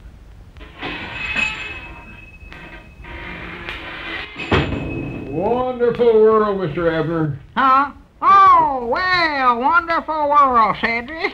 Sure is, ain't it? Hey, doggies, you look mighty chipper today. You got things straightened out with Clarabelle again, have you? Yes, Mom. Got everything all straightened out now, please. I'm glad to hear that, Cedric. Tell you, you've been giving us and yourself and everybody else a heap of trouble around here with your romantic problems. Yes, Mom, I reckon I did all right. But that's all over now. Well, when was it that her and you made up, Cedric? Well, we ain't exactly made up, Mr. Abner. Oh, you ain't? No, Mom. See, here's how it is. About 3 or 4 months ago, her and me got ourselves engaged. Engaged? Yes, Mom. Why, Cedric, we hunt. I never knowed that. Yeah, I never told nobody. Well, why didn't you tell me and Lum? Well, it was a sort of a secret engagement, I think. Oh, I see. Secret, huh? Yes, Mom. I kept it a secret from everybody. Well? Never told nobody about it. Fact is, I never even told Clarabelle. Kept it a secret from her, too. Oh. Started to tell her a couple of times, but I never. Well, I reckon it is best not to spread them things around till you're sure it's going to work out all right. Well, go ahead, Cedric. What's the rest of the store? Well, then Gomer Bates come along, and he sort of taken Clarabelle away from me. Yeah, I know that. And Clarabelle wouldn't go no place with me no more. No. Wouldn't hardly even talk to me on the telephone. And then her and her little sister told me she never wanted to see me again in her whole life as long as she lived. Oh, well, she oughtn't to have said that now. And then this morning her little sister told me that Clarabelle was going steady with Gomer and they was fixing to get engaged. Oh, my goodness. So here's what I decided to do, Mr. Abner. Well, now, Cedric, I hope you ain't studied up nothing rash. Well, I believe it's the thing for me to do, though, Mr. Abner. Well, I hope it's the right thing. What is it? I've got my mind made up. Well, what is it, Cedric? Mr. Abner, I've decided I'm going to break off my engagement with Clarabelle. Your engagement? Yes, Mom. Gonna do it. Sure am. Well, it don't appear to me like you've got an engagement to break off, Cedric. I don't care. I'm gonna do it anyways. I'll sure. Well, Things being like this, I reckon that is the best altitude for you to take, Cedric. If it'll make you happier and set things right in your own mind, why, that's a thing for you to do, I reckon. Well, I'm going to do it, too. I don't believe it'd work out good no other way. No, of course not. There'd be me engaged to Clarabelle, Clarabelle engaged to Gomer, and, well, I don't know. I believe the three of us wouldn't get along very good together. Especially since I hate and despise Gomer so. Yeah, well, I agree with you, Cedric. And I believe getting shut of Clarabelle's going to be a good thing for you, too. More than likely, a girl like her'd always give you trouble, Cedric. Especially with Gomer in there. Yeah, and she don't appear like the kind of a girl that you could learn anything to. And ain't but one kind that makes a good woman, Cedric. That's the kind you can learn them how to do anything you tell them to. Yes, Mom. Well, now, like, for instance, that's the way I got Elizabeth learned. Oh, you got Miss Elizabeth learned good? Just like a lion tamer's got his lions learned, Cedric. Oh, well, good for you. Oh, Can she do some tricks? Well, no, but she does what I tell her to. I could call her up right now and, well, tell her to get out there in the garden and start hoeing, and I know she'd get out there and just hoe for all she's worth. Oh, I don't believe you could, Mr. Abner. Do you have to take a chair in one hand and a pistol in the other like they do at the circus? Oh, no, I don't do that. Just call her. My word is low around that place, I'll tell you that. I am the master of my home, I think. Well, I don't believe you could do that today. Oh, though. yes, I could. Well, I could do it right now, Cedric. No, Miss Elizabeth ain't home today. Huh? She went out to the Barton place. Barton place? How do you know, Cedric? Well, she stopped by our place this morning on her way out there, and I heard her tell my mama about it. Oh, 'cause that's peculiar. She never mentioned nothing about it to me. What she went out there for? Miss Barton asked her to come over and help her make a wedding dress for Mildred. A wedding dress? Mom. Is Mildred fixing to get married? Oh, yes, Mom. She's going to the army camp where Ernest Macmillan's stationed at, and they're going to have a military wedding. I think that's what she said. Well, I do know. Well, good for little Mildred and Ernest. Well, and Elizabeth's going to help make Mildred's dress, huh? Yes, Mom. I heard her tell my mama that she was going to sew on the train today. Well, that's awful. Thought it. Huh? Sew on a train? Is that what she said? Yes, Mom. I heard her with my own ears, I believe. Well, if that don't beat the bugs of fighting. Couldn't she just sew the dress here at home and let Mildred take it with her after it was done? Now, why does Elizabeth have to get on a train to do the sewing? I don't know. I heard her say it. That's all I know. I bound you that dress is already done, Cedric. Elizabeth's just using this as an excuse to tag along and go to that wedding. That's just about what she's doing. Well, is Miss Elizabeth going clean to the army camp with Mildred? Why, of course she is. Of course she is. If there's one thing that woman loves, it's going to wedding and riding on trains. She'll do might nigh anything to do that. She will. Oh, yes, I dog it. Now, why she never told me nothing about it, I don't know. Well, I reckon I do, too, for she knowed good and well I wouldn't let her go traipsing off all over the country this way. Very right, is a growed-up woman like her sneaking off to a wedding. I dog it, I ain't gonna let her get away with this neither, Cedric. What you gonna do about it, Mr. Evans? Well, I'm gonna stop her, that's what. She's got to go to the county seat before she can get on the train. Maybe we can catch her before she gets there. I'll tell you what, I'll call up Miss Barton and see how long ago she left, and while I'm doing that, you run over home and get your car, Cedric, and come back over here. I can't, Mr. Ebner, I can't. I've taken all the tires off from it. I've given to the giver man. Oh, my. Right, doggers, we'll go in there on the rims and go on, get it. This is important. Let's see now, what's the Barton's ring? It's, a short and a long and a short, I recollect now. And doggers, maybe she ain't left there yet. I'll learn her a thing or two. I won't stand for it. I won't do it. Very easy riding on them rims, Mr. Abner. I don't care. We got to do it, Cedric. That's all there are to it. This ain't... hello? Is that you, Miss Barton? Has Elizabeth left yet? She has, huh? How long ago? Oh, my goodness. Well, I ain't got time to talk to you now, Miss Barton. Goodbye. All right, doggy, did you hear that, Cedric? No, Mama. I weren't listening on the telephone. Well, she left there about an hour ago. That means she's on the train by now, just sure as a whirl. Do you still want me to get my car, Mr. Abner? No, ain't no use now. I got to study up some other way of stopping her. Dad blame that woman running off to weddings without telling me. Who's going to get my supper for me tonight? That's what I'd like to know. I don't know. You want to come over and eat with us tonight? Well, I reckon I'll have to. Can't sit around here and starve to death. Maybe I'll eat with Lum, though. His cooking ain't awful good, but it's better than nothing, I reckon. Wasn't that our ring there? I don't know. It might have been, Cedric. Ain't you gonna answer it? No, I ain't got time for answering no phones and such. Answer it for me, Cedric. Yes, Go ma'am. ahead, Dad. Blame that See you woman. now. Oh, yeah, I'll do it this way. Hello, jot 'em down, store and stuff. Mr. Cedric talking. Can't understand. Mom? Oh, yeah, he's here. Just a minute.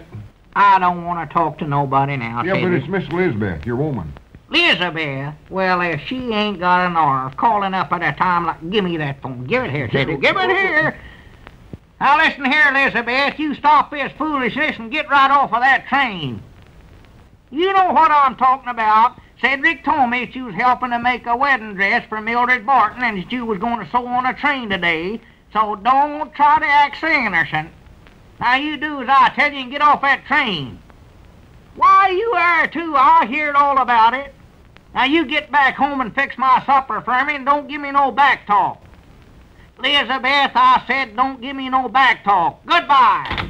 See, Cedric, that's the way you gotta talk to him. Oh, well, will Miss Elizabeth sure enough get off the train now? Why, of course she will. I told her to, didn't I? Yes, Mom. Gosh, this sure is wonderful, ain't it, Mr. Abner? You mean the way I got control over my woman? No, I mean them having telephones on the trains that way. Telephones on trains? Yes, Mom.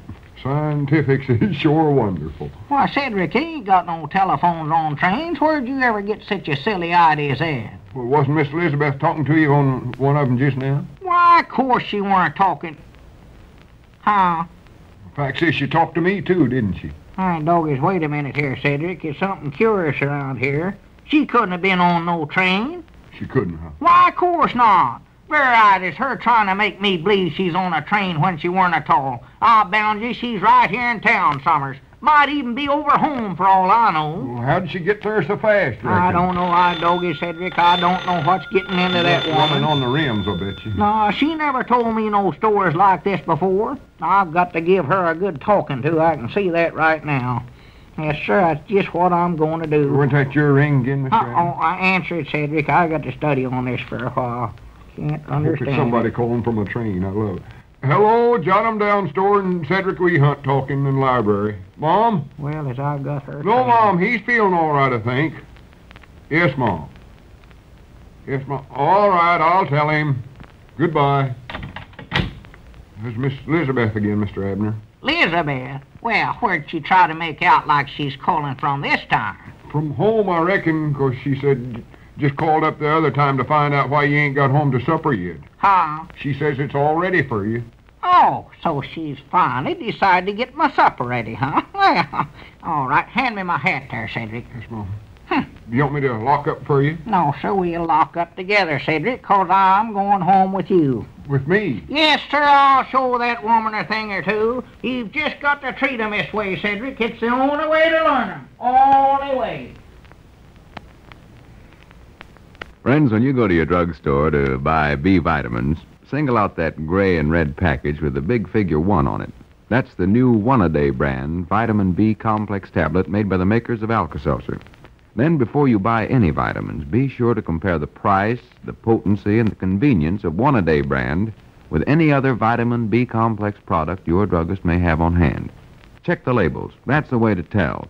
Because, remember this, it's the number of vitamin units each tablet contains that really counts, and not just the number of tablets in the package. Remember, too, one single One-A-Day B complex tablet supplies the full minimum daily requirements of the B complex vitamins, where those requirements have been established. Now, that statement about One-A-Day B complex tablets is important enough to be repeated. 1 tablet a day is all you take. And 1 tablet a day is all you pay for. So if you're one of those folks who feel that, well, you just can't afford the protection of the B vitamins for yourself and your family, let me tell you this. One-A-Day B complex tablets cost only about 25 or 26 cents a week, depending on which of the 3 sizes you buy. So don't run the risk of vitamin B deficiency with all its consequences any longer. Remember to ask your druggist for One-A-Day brand vitamin B complex tablets. And be sure you get the real thing. See that big figure 1 is on the package.